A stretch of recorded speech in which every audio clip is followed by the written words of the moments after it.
നമസ്കാരം. ഞാൻ Gladna, academic counsellor IGNOU RC Cochin 1400. ഇന്നത്തെ നമ്മുടെ കോഴ്സ് BPCC 132 ആണ് നമ്മൾ ഇന്ന് പഠിക്കാൻ പോകുന്നത്. Introduction to social psychology. Introduction to social psychology ഈ ഒരു കോഴ്സിൽ ബ്ലോക്ക് 1, 2, 3, 4, 5 അങ്ങനെ 5 ബ്ലോക്സ് ആണുള്ളത്. ഇന്നത്തെ first block introduction to social psychology, second individual level processes, third interpersonal processes. ഇപ്പോൾ ഫസ്റ്റ് 2 ബ്ലോക്സ് നമ്മൾ കവർ ചെയ്ത് കഴിഞ്ഞു.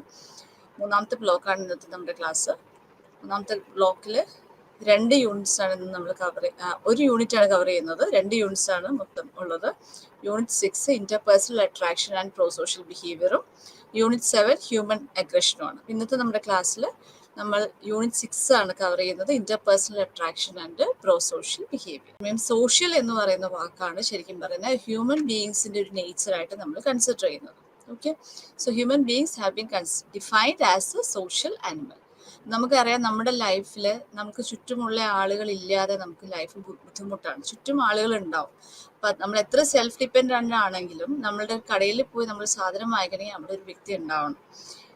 നമ്മളൊരു സെൽഫ് ഡിപ്പെൻഡൻ്റ് സെൽഫ് സഫീഷ്യൻ്റ് ആയിട്ട് നമ്മളൊരു വർക്കിൽ നമ്മൾ ഇൻവോൾവ് ആകുമ്പം അവിടെ നമ്മളെ സെർവ് ചെയ്യാനും അതുപോലെ നമ്മൾക്ക് അങ്ങോട്ട് സെർവ് ചെയ്യാനും ഒക്കെ നമ്മളുടെ ഫങ്ഷൻസ് പ്രോപ്പറായിട്ട് നടക്കുമ്പോഴും എപ്പോഴും നമ്മളുടെ ചുറ്റും ആളുകളുണ്ടെന്ന് നമുക്ക് അറിയാം, അല്ലേ? So we cannot imagine how our life would have been if we didn't have so many people around us. ഇപ്പോൾ ഹ്യൂമൻ ഇൻഫൻസിൻ്റെ നമ്മൾ ചെറുപ്പം മുതൽ നമ്മൾ ഇൻഫൻസ് തന്നെ നമ്മൾ നോക്കുകയാണെങ്കിൽ അവർക്കൊരു ഇൻബിൽറ്റ് ആയിട്ട് അല്ലെങ്കിൽ ഒരു ഇൻസ്റ്റിങ്ക്റ്റ് ആയിട്ട് അവർക്കൊരു മോട്ടിവേഷൻ ഉണ്ട്.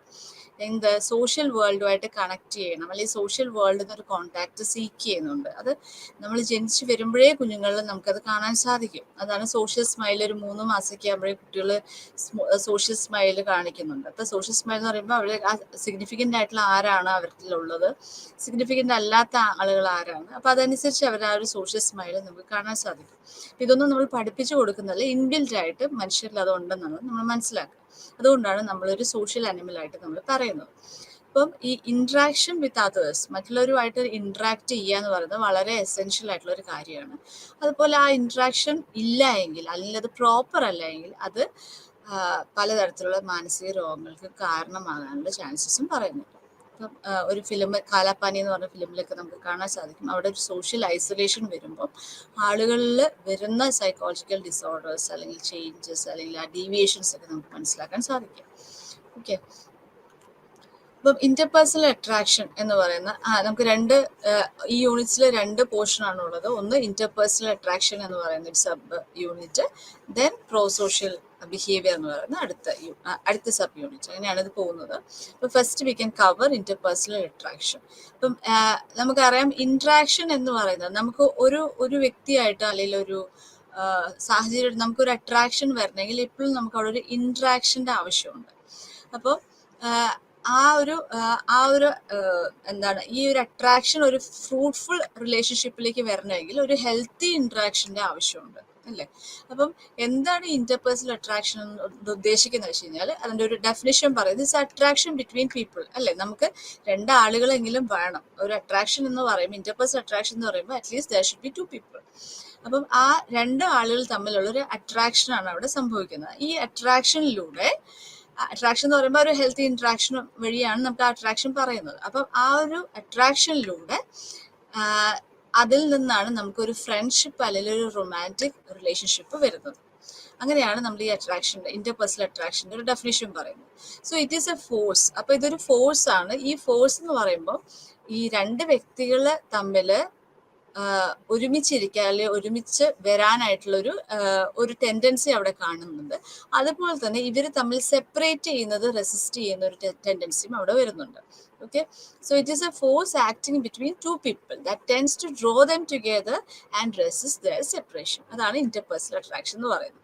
അപ്പോൾ ഒരു സോഷ്യൽ നെറ്റ്വർക്ക് ഫോം ചെയ്യുന്ന സമയത്ത് അല്ലെങ്കിൽ ഒരു സെക്യൂരിറ്റി കൊടുക്കാനായിട്ട് അല്ലെങ്കിൽ കുട്ടികൾക്ക്, ആളുകൾക്ക് ഒരു സെൻസ് ഓഫ് ബിലോങ്ങിങ്നെസ്, ഇതിനെല്ലാം വേണ്ടിയിട്ട് നമ്മൾ ഈ ഒരു ഇന്റർപേഴ്സണൽ അട്രാക്ഷൻ ഉപയോഗിക്കുന്നുണ്ട്.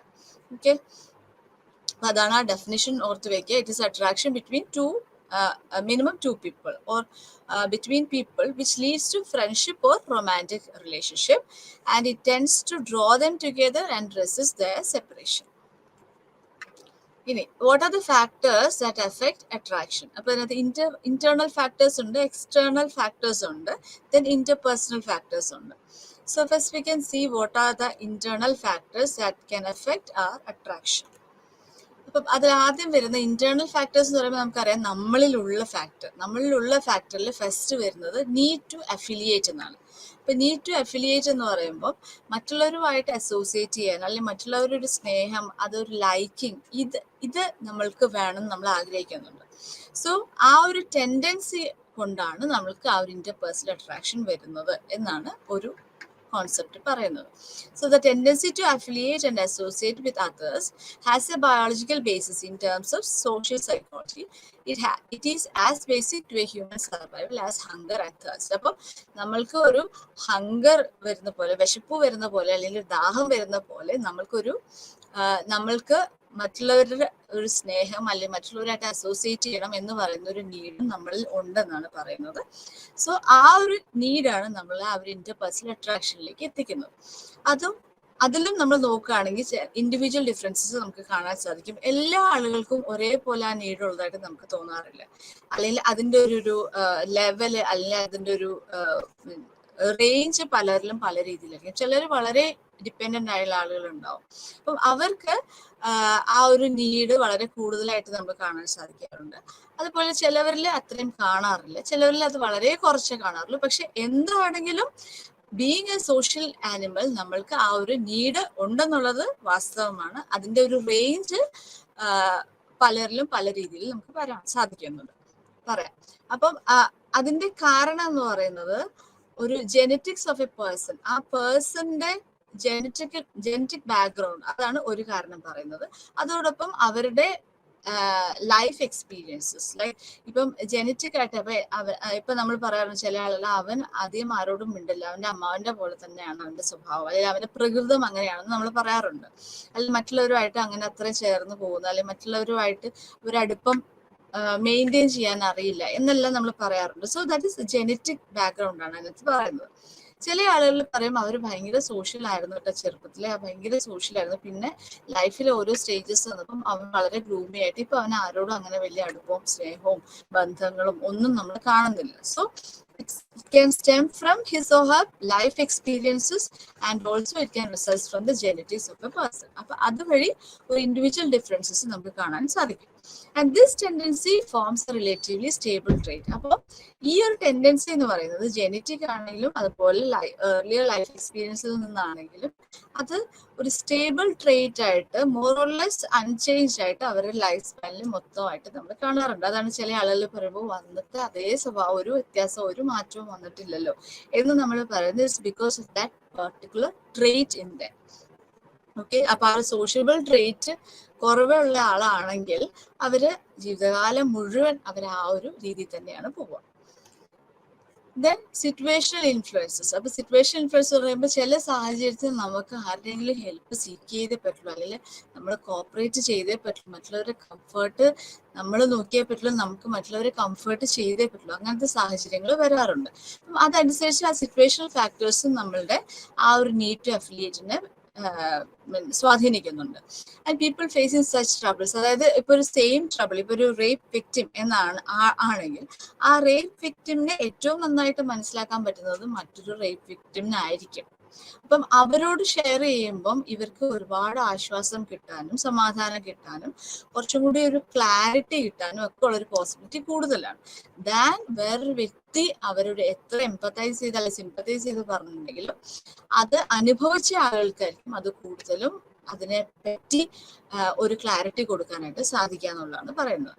സോ ആ ഒരു കമ്പാരിസണിലൂടെ നമ്മൾക്ക് ആ എന്താണ് സംഭവിക്കുന്നത്, ഇങ്ങനെ സംഭവിക്കുമ്പോൾ എന്ത് ഫീലിംഗ് ആണ് എനിക്ക് ഉണ്ടാകുന്നത്, ഇതിനെ കുറിച്ചിട്ടൊക്കെ ഒരു ക്ലാരിറ്റി നമുക്ക് കിട്ടുകയാണ് ഇതിലൂടെ. സോ ആ ഒരു കമ്പാരിസൺ നമുക്ക് തരുന്നത് ഒന്ന് കോഗ്നിറ്റീവ് ക്ലാരിറ്റി, അതാണ് no what is happening, and emotional clarity, know how does it feel. അപ്പം എനിക്ക് ഇപ്പം നമ്മൾക്ക് ഒരു ട്രോമാറ്റിക് സിറ്റുവേഷൻ വന്നു, ഇതേ സെയിം ട്രോമാറ്റിക് സിറ്റുവേഷൻ വേറൊരാൾക്ക് വന്നിട്ടുണ്ട്. അപ്പം അവരെങ്ങനെയാണ് ഇതിനെ കണ്ടത്, അവരെങ്ങനെയാണ് ഇത് ഫീൽ ചെയ്തത്, അപ്പൊ ഞാൻ ഇപ്പൊ എങ്ങനെയാണ് ഫീൽ ചെയ്തത്, എന്റെ ഈ ഒരു ഫീലിംഗ് അല്ലെങ്കിൽ എന്റെ ഇപ്പോഴത്തെ ഒരു മാനസികാവസ്ഥ അതുമായിട്ട് റിലേറ്റ് ചെയ്യാൻ പറ്റുന്നുണ്ട്, അത് അതിനേക്കാൾ മേളിലാണോ ഞാൻ നിൽക്കുന്നത്, അതോ എൻ്റെ എഫക്റ്റ് ഇതിനേക്കാൾ കീഴായിട്ടാണോ നിൽക്കുന്നത്? അപ്പൊ അങ്ങനെ ഒരു കമ്പാരിസൺ വരുമ്പോൾ അത് നമ്മൾക്ക് കുറച്ചും കൂടി നന്നായിട്ട് നമുക്ക് ആ ഒരു ക്ലാരിറ്റി ഓഫ് ദ സിറ്റുവേഷൻ കിട്ടാനായിട്ട് പോസിബിലിറ്റിയാണ് പറയുന്നത്. Okay, so it's a need to affiliate. അതുപോലെ തന്നെ നമ്മളുടെ മൂഡ് അല്ലെങ്കിൽ നമ്മുടെ ഒരു സ്റ്റേറ്റ് ഓഫ് മൈൻഡ്, ഇത് നമ്മളുടെ അട്രാക്ഷനെ എഫക്ട് ചെയ്യുന്നുണ്ട്. നമ്മൾ നല്ലൊരു അവസ്ഥയിൽ ഇരിക്കുകയാണെങ്കിൽ, നമ്മളൊരു നല്ലൊരു മൂഡിൽ ഇരിക്കുകയാണെന്നുണ്ടെങ്കിൽ നമുക്ക് അപ്പോൾ നമ്മൾ കാണുന്ന വ്യക്തിയെയും അല്ലെങ്കിൽ ആ ഒരു സാഹചര്യത്തിനെയും കുറച്ചുകൂടി പോസിറ്റീവായിട്ട് കാണാൻ സാധിക്കും. ആ സമയം നമ്മളിപ്പോൾ ഒരു നെഗറ്റീവ് മൂഡിലാണ് ഇരിക്കണമെങ്കിൽ നമുക്ക് ആ സമയം നമ്മൾ ഇവാലുവേറ്റ് ചെയ്യുന്നതും അതാണ്. നമ്മൾ ഹേർട്ട് ചെയ്തിരിക്കുന്ന സമയത്ത് അല്ലെങ്കിൽ നമ്മളൊരു ഒരു ഡിപ്രസ്ഡ് ആയിട്ടിരിക്കുന്ന അവസ്ഥയിൽ നമ്മൾ ഒരു കാര്യങ്ങളും ചിന്തിക്കുക അല്ലെങ്കിൽ ഒരു കാര്യങ്ങളും ഒരു വലിയ ഒരു തീരുമാനങ്ങൾ, നിർണായകമായ ക്രിട്ടിക്കൽ ആയിട്ടുള്ള തോട്ട് പ്രോസസ് ഒന്നും നമ്മൾ ചെയ്യരുത്, അല്ലെങ്കിൽ അങ്ങനത്തെ ഡിസിഷൻസ് ഒന്നും നമ്മൾ എടുക്കരുതെന്ന് പറയുന്നത് അതുകൊണ്ടാണ്. ആ സമയത്ത് നമ്മളുടെ മൂഡ് ക്ലിയർ അല്ല എങ്കിൽ നമ്മൾക്ക് ഇവാലുവേറ്റ് ചെയ്യുന്നതിലും ജഡ്ജ് ചെയ്യുന്നതിലും ഒക്കെ ചില അപാകതകൾ സംഭവിക്കാം. ഓക്കെ, സോ ഒരു ജനറൽ തമ്പ് റൂൾ എന്ന് പറയുന്നത് നമുക്ക് നമ്മളോട് സ്നേഹമായിട്ടിരിക്കുന്നത് അല്ലെങ്കിൽ നമ്മളോട് നൈസായിട്ടാണ് ബിഹേവ് ചെയ്യുന്നതെങ്കിൽ ആ വ്യക്തിയോട് നമ്മൾക്ക് ഒരു അട്രാക്ഷൻ തോന്നാനുള്ള പോസിബിലിറ്റി ഉണ്ട്. അതുപോലെ നമ്മളെ ഫീൽ ഗുഡ് ആക്കി വെക്കുകയാണെന്നുണ്ടെങ്കിൽ നമ്മൾക്ക് അവരോടുള്ളൊരു സമീപനവും നമുക്ക് പോസിറ്റീവായിട്ട് കാണാൻ സാധിക്കും. അപ്പൊ ഇതാണ് പൊതുവെ സെയിൽസ്മെൻ വരുമ്പോൾ അവരുടെ ടാക്ടിക്സ് അങ്ങനെയായിരിക്കും. അവരെത്ര നമ്മൾ മോശമാക്കിയാലും നമ്മൾ അവരെ അവഗണിച്ചു കഴിഞ്ഞാലും അവരെപ്പോഴും ഒരു പ്ലേസിങ് സ്മൈലിൽ തന്നെയാണ് അവരത് മുമ്പോട്ട് കൊണ്ടുപോകുക. അതുപോലെ തന്നെ ഇലക്ഷന് വരുമ്പോൾ കാൻഡിഡേറ്റ്സ് വരുമ്പം അവർ വോട്ട് ചോദിക്കുന്ന സമയത്തൊക്കെ അവരെപ്പോഴും വളരെ പ്ലസന്റ് ആയിട്ടും നമുക്ക് വളരെ അപ്പീലിംഗ് പ്ലീസിങ് ആയിട്ടായിരിക്കും അവരുടെ ഒരു ബോഡി ലാംഗ്വേജും ബിഹേവിയേഴ്സും സംസാരം എല്ലാം അങ്ങനെയാണ് വരിക. അപ്പം അങ്ങനെ നമ്മളോട് പെരുമാറിയത് കൊണ്ട് വോട്ട് ചോദിക്കാൻ ആ വ്യക്തി നമുക്ക് അവരോട് ഒരു അട്രാക്ഷൻ തോന്നുകയാണ് ദാൻ വേറൊരു കാൻഡിഡേറ്റിനേക്കാളും. ഓക്കെ, സോ അതിനെയാണ് നമ്മളൊരു ഡയറക്റ്റ് ഇൻഫ്ലുവൻസ് എന്ന് നമ്മൾ പറയുന്നത്. Emotions can affect our evaluation either directly or indirectly. അപ്പൊ ഡയറക്ട്ലി നമ്മൾ ഇൻഫ്ലുവൻസ് ചെയ്യുന്നതാണ് ഈ പറഞ്ഞ ഇലക്ഷൻ കാൻഡിഡേറ്റ് അല്ലെങ്കിൽ സെയിൽസ്മാൻ എന്നൊക്കെ നമ്മൾ പറയുന്നത്, അവരുടെ ആ ഒരു ടാക്ടിക്സ് അല്ലെങ്കിൽ അവരുടെ ഒരു ബിഹേവിയർ എന്ന് പറഞ്ഞാൽ. അപ്പൊ അതുവഴി നമുക്കൊരു അട്രാക്ഷൻ വരികയാണ്. പക്ഷേ ഇൻഡയറക്റ്റ് മെത്തേഡാണ് ശരി, നേരത്തെ ഞാൻ പറഞ്ഞ ഒരു പോസിറ്റീവ് മൂഡ് ക്രിയേറ്റ് ചെയ്യുക. എന്നിട്ട് ആ ഒരു പോസിറ്റീവ് മൂഡിൽ നമ്മൾ ഇരിക്കുന്ന സമയത്ത് നമ്മൾ ഒരു വ്യക്തി ഇവാലുവേറ്റ് ചെയ്യുന്നത് പോസിറ്റീവായിട്ടായിരിക്കും. ആ സമയം നമ്മൾ നെഗറ്റീവ് മൂഡിലാണ് നമ്മൾ ഇരിക്കുന്നതെങ്കിൽ ആ സമയം നമ്മൾ ഇവാലുവേറ്റ് ചെയ്യുന്നത് കുറച്ചും കൂടി നെഗറ്റീവായിട്ടാവാനുള്ള ഒരു പോസിബിലിറ്റിയും പറയുന്നുണ്ട്. അതാണ് ഇൻഡയറക്റ്റ്. അവിടെ നമ്മൾ ഈ ഒരു മൂഡ് വെച്ചിട്ടാണ്. അപ്പൊ അതൊരു ഡയറക്റ്റ് ആയിട്ട് നമ്മൾക്ക് ഫേസ് ചെയ്യുന്നതല്ല, ഇൻഡയറക്ട്ലി ആണ് നമുക്ക് ആ ഒരു അട്രാക്ഷൻ അല്ലെങ്കിൽ ഒരു റിപ്പൾഷൻ ഫീൽ ചെയ്യുന്നത്. ഇത് കൂടാതെ ഇതിനേക്കാളും ഇതൊരു ആബ്സല്യൂട്ടിസം പറയുമ്പം ഇതൊന്നും നമുക്ക് പോസിബിൾ അല്ല. അവിടെ നമുക്കൊരു സ്ട്രോങ് ആയിട്ടുള്ള ബിലീഫ് സിസ്റ്റം അല്ലെങ്കിൽ കൾച്ചറൽ ബയസ് അല്ലെങ്കിൽ സ്റ്റീരിയോടൈപ്സ് ഉണ്ടെങ്കിൽ അതായിരിക്കും നമ്മളുടെ ലൈക്സ് അല്ലെങ്കിൽ dislikes towards A person work ചെയ്യുന്നത്. ഓക്കെ, സോ ഇതാണ് നമ്മളുടെ നീഡ് ടു അഫിലിയേറ്റ് എന്ന് പറയുന്ന ആ ഒരു ഫാക്ടർ പറയുന്നത്. ദെൻ അടുത്തത് എക്സ്റ്റേണൽ ഫാക്ടേഴ്സ്. അപ്പൊ ഇന്റേണൽ ഫാക്ടേഴ്സിൽ നമ്മൾ നീഡ് ടു അഫിലിയേറ്റ് ആണ് പറയുന്നത്. അതിൽ തന്നെ സിറ്റുവേഷണൽ ഫാക്ടേഴ്സും അതുപോലെ തന്നെ നമ്മുടെ മൂഡ് ഇൻഫ്ലുവൻസ് ഓഫ് എഫക്റ്റും പറയുന്നുണ്ട്. Next is external factors. External ഫാക്ടേഴ്സിൽ ഫസ്റ്റ് വരുന്നത് പ്രോക്സിമിറ്റിയാണ്. പ്രോക്സിമിറ്റി എക്സ്റ്റേണൽ എന്ന് പറയുമ്പോൾ പുറത്തുള്ള കാര്യങ്ങളാണ് വരിക. ഇപ്പൊ പ്രോക്സിമിറ്റി എന്ന് പറയുന്നത് എന്തുവാ, നമ്മളുടെ ഈ അടുപ്പം, അതായത് ഫിസിക്കൽ ഇന്റിമസി വരുന്നത്.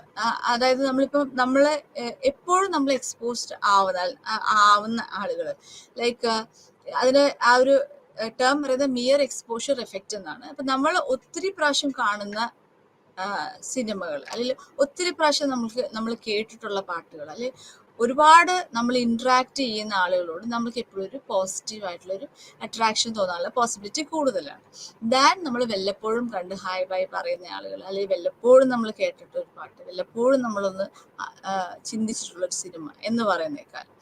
അപ്പോൾ അതാണ് നമ്മൾ മിയർ എക്സ്പോഷർ എഫക്റ്റ് എന്ന് നമ്മൾ പറയുന്നത്. അപ്പോൾ ഒരു ഫെമിലിയർ ആയിട്ടുള്ള കാര്യത്തിനോട് അല്ലെങ്കിൽ ഫെമിലിയാരിറ്റി എന്ന് പറയുന്ന കാര്യം, അതിനോട് നമുക്കൊരു അട്രാക്ഷൻ തോന്നാനുള്ള പോസിബിലിറ്റി ഉണ്ട്.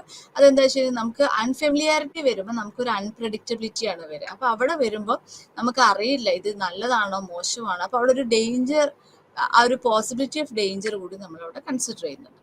However, the phenomenon of repeated exposure fails to operate if your initial response towards a stimulus is negative.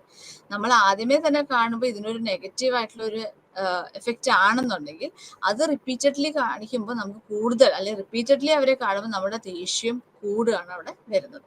അപ്പം അങ്ങനെ ഒരു ട്വിസ്റ്റും ഇതിനകത്ത് വരുന്നുണ്ട്. So in such A case repeated exposure acts contrary and elicits negative response. Okay, then അടുത്ത factor എന്ന് പറയുന്നത് physical attractiveness ആണ്. Obviously നമുക്കറിയാം, നമുക്കൊരു ഫിസിക്കലി അട്രാക്റ്റീവ് ആയിട്ടുള്ള ആളുകൾക്ക് നമുക്കൊരു അട്രാക്ഷൻ്റെ ഒരു പോസിബിലിറ്റി കൂടുതലായിരിക്കും than physically unattractive or lesser attractive ആയിട്ടുള്ള ആൾക്കാർ. അപ്പം അത് എപ്പോഴും സമൂഹത്തിൽ തന്നെ നമുക്കറിയാം, ആ ഒരു ബയസ് ഫോർ ബ്യൂട്ടി എന്ന് പറയുന്നത് still it is pervasive in A society.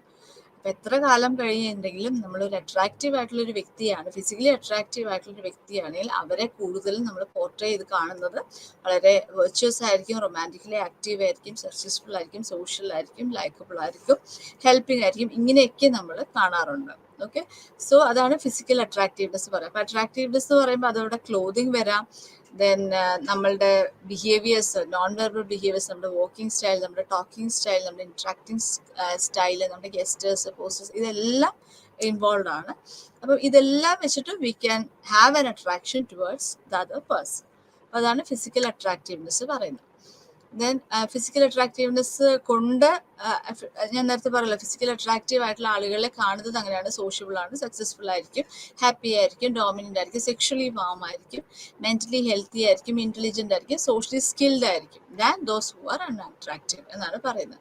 അപ്പോൾ ഫിസിക്കൽ അട്രാക്റ്റീവ്നെസ്സിന് എപ്പോഴും നമ്മൾ ആ ഒരു വെയിറ്റേജ് കൊടുത്തിട്ടാണ് ഇന്നും നമ്മുടെ സമൂഹം മുമ്പോട്ട് പോകുന്നതെന്നാണ് മനസ്സിലാക്കേണ്ടത്. So clothing, non verbal behaviours, അതുപോലെ നമ്മൾക്ക് ആ ഒരു അട്രാക്ഷൻ നമ്മൾ വന്നില്ലെങ്കിൽ, അട്രാക്ഷൻ നമ്മൾക്കില്ല എങ്കിൽ നമ്മളെ ആരെങ്കിലും റിജക്റ്റ് ചെയ്യുമോ എന്ന് പറയുന്ന ഒരു സെൻസിറ്റിവിറ്റി, അല്ലെങ്കിൽ അങ്ങനെ ഒരു തോട്ടും നമ്മളിലുണ്ട്. അതിനെയാണ് നമ്മൾ അപ്പിയറൻസ് റിജക്ഷൻ സെൻസിറ്റിവിറ്റി എന്ന് പറയുന്നത്. അതുപോലെ തന്നെ ഫിസിക്കൽ അട്രാക്റ്റീവ്നെസ് നമ്മൾ ജോബ് റിലേറ്റഡ് ആയിട്ടുള്ള ഔട്ട്കംസ് നോക്കിക്കഴിഞ്ഞാൽ അറിയാം, ഒരു ഫിസിക്കലി അട്രാക്റ്റീവ് ആയിട്ടുള്ള പേഴ്സണും ഒരു ഫിസിക്കലി അൺഅട്രാക്റ്റീവ് ആയിട്ടുള്ള പേഴ്സണും നമ്മൾ ജോലിക്ക് അപ്ലൈ ചെയ്തിട്ടുണ്ടെങ്കിൽ ഇന്റർവ്യൂയിലൂടെ, ഇത് സ്റ്റഡീസ് പ്രൂവ് ചെയ്തതാണ്, ഇന്റർവ്യൂയിലൂടെ ആദ്യം ആളുകൾ ഹയർ ചെയ്യാൻ പ്രിഫർ ചെയ്യുന്നത് അട്രാക്റ്റീവ് ആയിട്ടുള്ള പേഴ്സണെ ആയിരിക്കും. അതുപോലെ സാലറിയുടെ കാര്യത്തിലാണെങ്കിലും, പ്രൊമോഷൻ ഡിസിഷൻസ് എടുക്കുന്ന സമയത്താണെങ്കിലും അവർ പോലും അറിയാതെ ആ ഒരു ഫിസിക്കൽ അട്രാക്റ്റീവ്നെസ്സിന് അത്ര ഒരു ഇമ്പാക്റ്റ് ഉണ്ടെന്നാണ് പറയുന്നത്. ഓക്കെ, ദെൻ അടുത്തത് ഇന്റർപേഴ്സണൽ ഫാക്ടേഴ്സ് ആണ്. ഇന്റർപേഴ്സണൽ ഫാക്ടേഴ്സിൽ ഇപ്പം നമ്മൾ internal factors, external factors, then interpersonal factors. Interpersonal ഫാക്ടേഴ്സിൽ ഫസ്റ്റ് വരുന്നത് സിമിലാരിറ്റിയാണ്. നമുക്കറിയാം, നമ്മളുടെ ഇപ്പോൾ ഒരു ഫ്രണ്ട്സിനെ നമ്മൾ സെലക്ട് ചെയ്യുമ്പോൾ, അല്ലെങ്കിൽ നമ്മുടെ സ്പൗസിനെ നമ്മൾ നോക്കുമ്പോൾ, അതാണ് നമ്മൾ മാച്ചിങ് നമ്മൾ നോക്കില്ലേ. ഇപ്പോൾ മാട്രിമോണി നോക്കുമ്പോഴൊക്കെ ആണെങ്കിൽ നമ്മളുമായിട്ട് മാച്ചിങ് ആണോ എന്ന് നോക്കിയിട്ടാണ് നമ്മൾ ആ ഒരു റിലേഷൻഷിപ്പിലേക്ക് എത്തുന്നത്. അപ്പോൾ ആ ഒരു അട്രാക്ഷൻ നമുക്ക് വരുന്നത് ആ മാച്ചിങ് നോക്കിയിട്ടാണ്. അപ്പോൾ അവിടെ മാച്ചിങ് നമ്മൾ വരുമ്പോൾ പല കാര്യങ്ങളും നമ്മൾ മാച്ചിങ് നോക്കാറുണ്ട്. അവരുടെ ലൈക്സ് ആൻഡ് ഡിസ്ലൈക്സ് വെച്ചിട്ടൊക്കെ നമ്മൾ മാച്ചിങ് നോക്കിയിട്ടാണ് നമ്മളൊരു അങ്ങനെ ഒരു മാരേജ് ഡിസിഷൻസ് ഒക്കെ നമ്മൾ എടുക്കുന്നത്. ഈവൻ ദോ നമ്മൾ അവരെ കണ്ടിട്ടില്ലെങ്കിൽ പോലും ആ ഒരു സിമിലാരിറ്റീനെ ബേസ് ചെയ്തിട്ടാണ് നമ്മൾ ആ ഒരു മാച്ചിങ് ഡിസിഷൻ എടുക്കുന്നത്. So we always search for matches. അപ്പം ആ ഒരു സിമിലാരിറ്റി ആണ് ഇതിനകത്ത് ഒരു ഫാക്ടറായിട്ട് പറയുന്നത് that can create interpersonal attraction. Okay, and it can be used as a good predictor of liking between two individuals. So we always search for matches, and various studies conducted on friends and spouses have revealed that great amount of similarity between them. ഇപ്പം ഇതിനകത്ത് new കോമിൻ്റെ ഒരു സ്റ്റഡിയിൽ reveal ചെയ്തിരിക്കുന്നത് എങ്ങനെയാണ്, similarity എന്ന് പറയുന്നത് ഒരു ലൈക്കിങ്ങിൻ്റെ ഒരു best predictor ആയിട്ടാണ്, ഗുഡ് പ്രെഡിക്റ്റർ ആയിട്ടാണ് സിമിലാരിറ്റിയെ നമ്മൾ കൺസിഡർ ചെയ്യുന്നത്. അപ്പം അതുപോലെ തന്നെ ഇതിനകത്തൊരു എക്സ്പെരിമെന്റ് പറയുന്നുണ്ട്. So he measure the attitudes of students on various issues before they join the university. അപ്പോൾ യൂണിവേഴ്സിറ്റിയിൽ ജോയിൻ ചെയ്യുന്നതിന് മുന്നേ തന്നെ കുട്ടികളുടെ സ്റ്റുഡൻസിൻ്റെ ഒരു ആറ്റിറ്റ്യൂഡ്സ് അവർ മെഷർ ചെയ്തു. And once students join the university he assessed their likings for each other. അത് കഴിഞ്ഞിട്ട് ഓരോ വ്യക്തികളുടെയും പല പല കാര്യങ്ങളിലോടുള്ള അവരുടെ ഒരു ആറ്റിറ്റ്യൂഡ്സ് നമ്മൾ മനസ്സിലാക്കി. അതിനുശേഷം ഈ സ്റ്റുഡൻസ് ജോയിൻ ചെയ്തതിന് ശേഷം ഇവർക്ക് ആരോടൊക്കെയാണ് കൂടുതൽ അട്രാക്ഷൻ ഓർ അടുപ്പം എന്ന് നമ്മൾ നോക്കി. അപ്പം അത് നോക്കി കഴിഞ്ഞപ്പോൾ അതും ആ ഒരു ഇനീഷ്യൽ നമ്മൾ നോക്കിയ ആ ഒരു ആറ്റിറ്റ്യൂഡിന്റെ സിമിലാരിറ്റീസും വെച്ച് നോക്കുമ്പോൾ ഒരു ഹൈലി കോറിലേറ്റഡ് ആയിട്ട് നമ്മൾ കണ്ടു.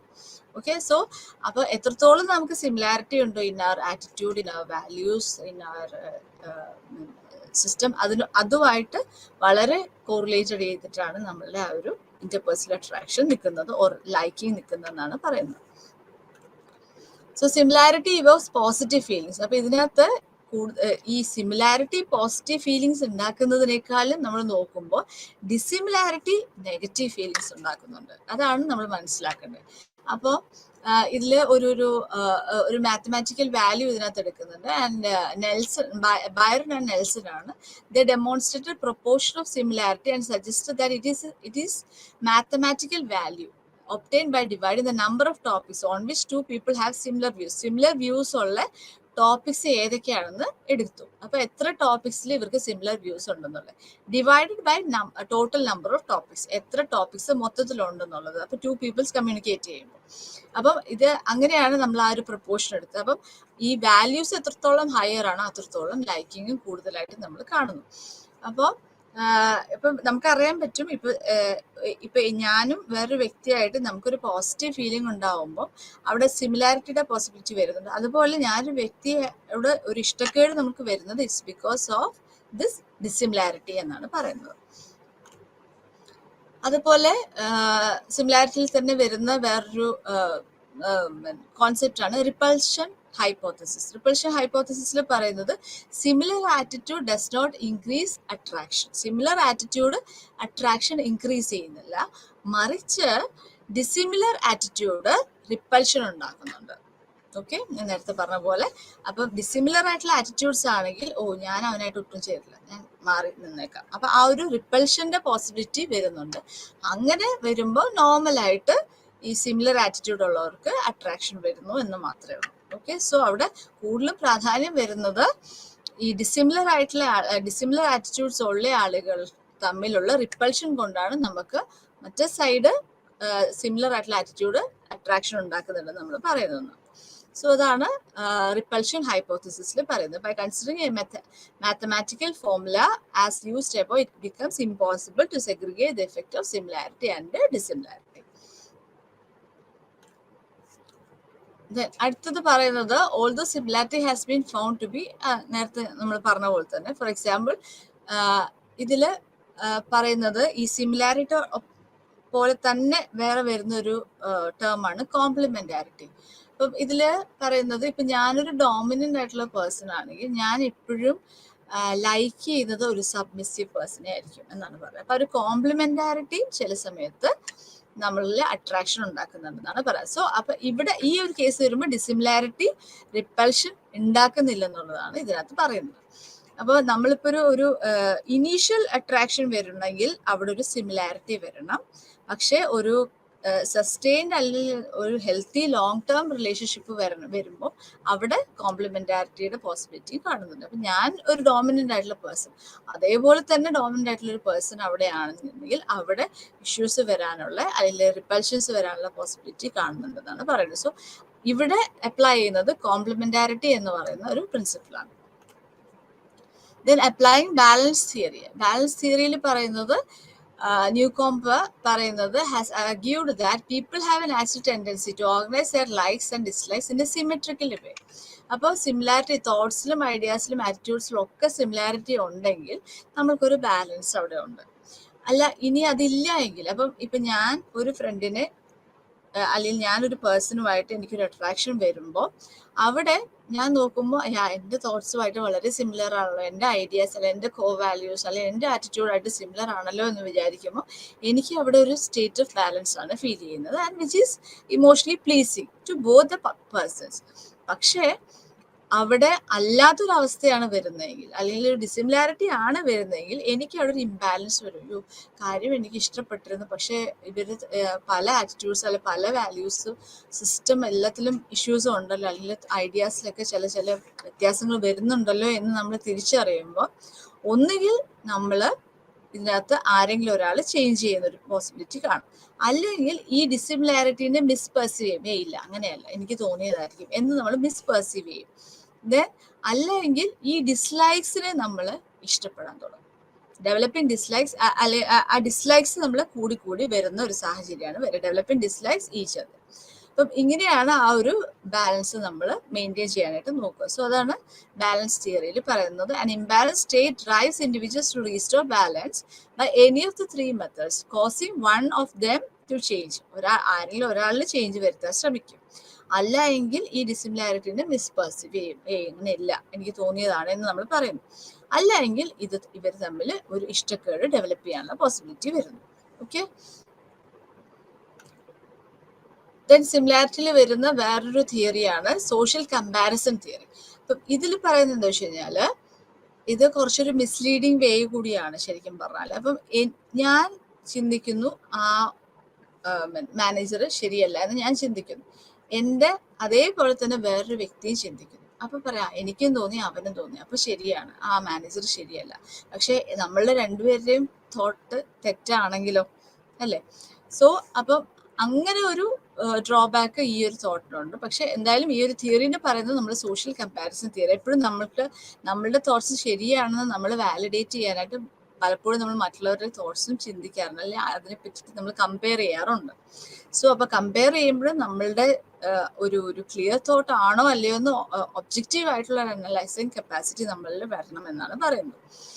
Social comparison theory suggests that we tend to compare our thoughts, beliefs, and attitudes with those of others in order to validate them, and this may be highly misleading way of verifying the authenticity of our decisions, yet it is highly used. So when we find someone else thinking like us, it enhances our confidence in our belief. അപ്പോൾ എൻ്റെ പോലെ തന്നെയാണ് അവനെ ചിന്തിച്ചത്, അപ്പം ഞാൻ പറഞ്ഞതിൽ തെറ്റില്ല, അല്ലെങ്കിൽ ഞാൻ ചിന്തിച്ചത് തെറ്റല്ല, അവനും അങ്ങനെ ചിന്തിച്ചല്ലോ. പക്ഷെ രണ്ടുപേരുടെയും ഭാഗത്തും ചിന്തയിൽ തെറ്റുണ്ടെങ്കിലോ? അപ്പം നമ്മൾ അങ്ങനെ ചിന്തിക്കുമ്പം പക്ഷെ നമുക്ക് അവിടെ ഒരു കോൺഫിഡൻസ് എൻഹാൻസ് ചെയ്യാനായിട്ട് ഇതേപോലെ നമ്മളെ പോലെ ചിന്തിക്കുന്ന ആളുകൾ ഉണ്ടെന്ന് പറയുന്നത് ആശ്വാസമാണ്. സോ അതാണ് സോഷ്യൽ കമ്പാരിസൺ തിയറിയിൽ പറയുന്നത്. ദെൻ വേറൊരു അപ്രോച്ചിൽ പറയുന്നത്, ഇത് സിമിലാരിറ്റി വെച്ചിട്ട് നമ്മൾ അട്രാക്ഷൻ വരുന്നതിന്റെ പല അപ്രോച്ചസ് ആണ്, നമ്മൾ പല തിയററ്റിക്കൽ അപ്രോച്ചസ് ആണ് പറയുന്നത്. So the third approach to explain the effect of similarity and dissimilarity എന്ന് പറയുന്നത് adaptive response on attraction is adaptive response and it's proposed by Gold. അപ്പം ഈ ഒരു തിയറിയിൽ പറയുന്നത് ഒരു എവല്യൂഷണറി പെർസ്പെക്റ്റീവ് ആണ്. അപ്പം എനിക്ക് സിമിലർ ആണെങ്കിൽ, അല്ലെങ്കിൽ എൻ്റെ തോട്ട്സ് വാല്യൂസ് ഐഡിയാസുമായിട്ട് സിമിലർ ആണെങ്കിൽ എനിക്ക് അതൊരു ഡേഞ്ചർ ആവാനുള്ള പോസിബിലിറ്റി കുറവായിരിക്കും. Okay. So anything that is not similar to us is a potential danger to us. അപ്പം എൻ്റെ പോലെ ചിന്തിക്കുന്നതാണെങ്കിൽ എനിക്ക് കുഴപ്പമില്ല, എൻ്റെ പോലെ ചിന്തിക്കാത്ത ഒരാളാണെങ്കിൽ എനിക്കതൊരു ഡേഞ്ചർ ഉണ്ടാക്കാനുള്ള പോസിബിലിറ്റി വരുന്നുണ്ട്. ഇങ്ങനെ ഒരു ഇൻഹെറന്റ് ടെൻഡൻസി നമ്മളിലുണ്ട്. അപ്പം അതാണ് ഒരു എവല്യൂഷണറി പെർസ്പെക്റ്റീവിൽ പറയുന്നത്. അതിനെയാണ് നമ്മൾ അഡാപ്റ്റീവ് റെസ്പോൺസ് തിയറി എന്ന് പറയുന്നത്, അപ്രോച്ച് എന്ന് നമ്മൾ പറയുന്നത്. അപ്പം ആ അഡാപ്റ്റീവ് റെസ്പോൺസ് അപ്രോച്ച് അനുസരിച്ചിട്ട് നമ്മളിൽ എന്തുകൊണ്ട് ഇങ്ങനെ അട്രാക്ഷൻ വരുന്നു, സിമിലർ ആയിട്ടുള്ള ആളുകളോട് നമുക്ക് എന്തുകൊണ്ട് അട്രാക്ഷൻ വരുന്നു എന്ന് പറയുമ്പോൾ എവല്യൂഷനിൽ നമ്മൾ നോക്കിക്കഴിഞ്ഞാൽ എപ്പോഴാണെങ്കിലും നമ്മളുടെ പോലെ ഉള്ള ആളുകൾ അല്ലെങ്കിൽ നമ്മൾക്ക് ചിലപ്പോൾ ഡേഞ്ചർ കിട്ടാനുള്ള പോസിബിലിറ്റി, അല്ലെങ്കിൽ നമുക്ക് എന്തെങ്കിലും അപായം വരാനുള്ള പോസിബിലിറ്റി അവിടെ കൂടുതലായിരിക്കും എന്നുള്ളൊരു ഇൻഹെറന്റ് ടെൻഡൻസി നമുക്ക് ഉണ്ട്, ബേസിക് ടെൻഡൻസി നമ്മളിൽ ഉള്ളത് കൊണ്ടാണെന്നാണ് പറയുന്നത്. ഓക്കെ. അടുത്തത് കോംപ്ലിമെന്റാരിറ്റി. കോംപ്ലിമെന്റാരിറ്റി ഞാൻ നേരത്തെ പറഞ്ഞു, ഇപ്പൊ നമുക്ക് ഞാനിപ്പോ ഒരു ഡോമിനന്റ് ആയിട്ടുള്ള പേഴ്സൺ ആണെങ്കിൽ എനിക്ക് ഒരു സബ്മിസീവ് ആയിട്ടുള്ള ആളായിട്ടായിരിക്കും നമുക്കൊരു റിലേഷൻഷിപ്പ്, കോംപ്ലിമെന്ററി റിലേഷൻഷിപ്പ് വരാനുള്ള പോസിബിലിറ്റി. അപ്പോൾ ലോങ് ടേം ലെവലിലെ റിലേഷൻഷിപ്സ് വരുമ്പോൾ അവിടെ കോംപ്ലിമെന്റാരിറ്റി വർക്ക് ചെയ്യാറുണ്ടെന്നാണ് പറയുന്നത്. പക്ഷെ ഒരു ഇനീഷ്യൽ അട്രാക്ഷൻ എപ്പോഴും സിമിലാരിറ്റിയാണ് അവിടെ വരുന്നത്. So complementary interaction between two partners increases their attractiveness to each other.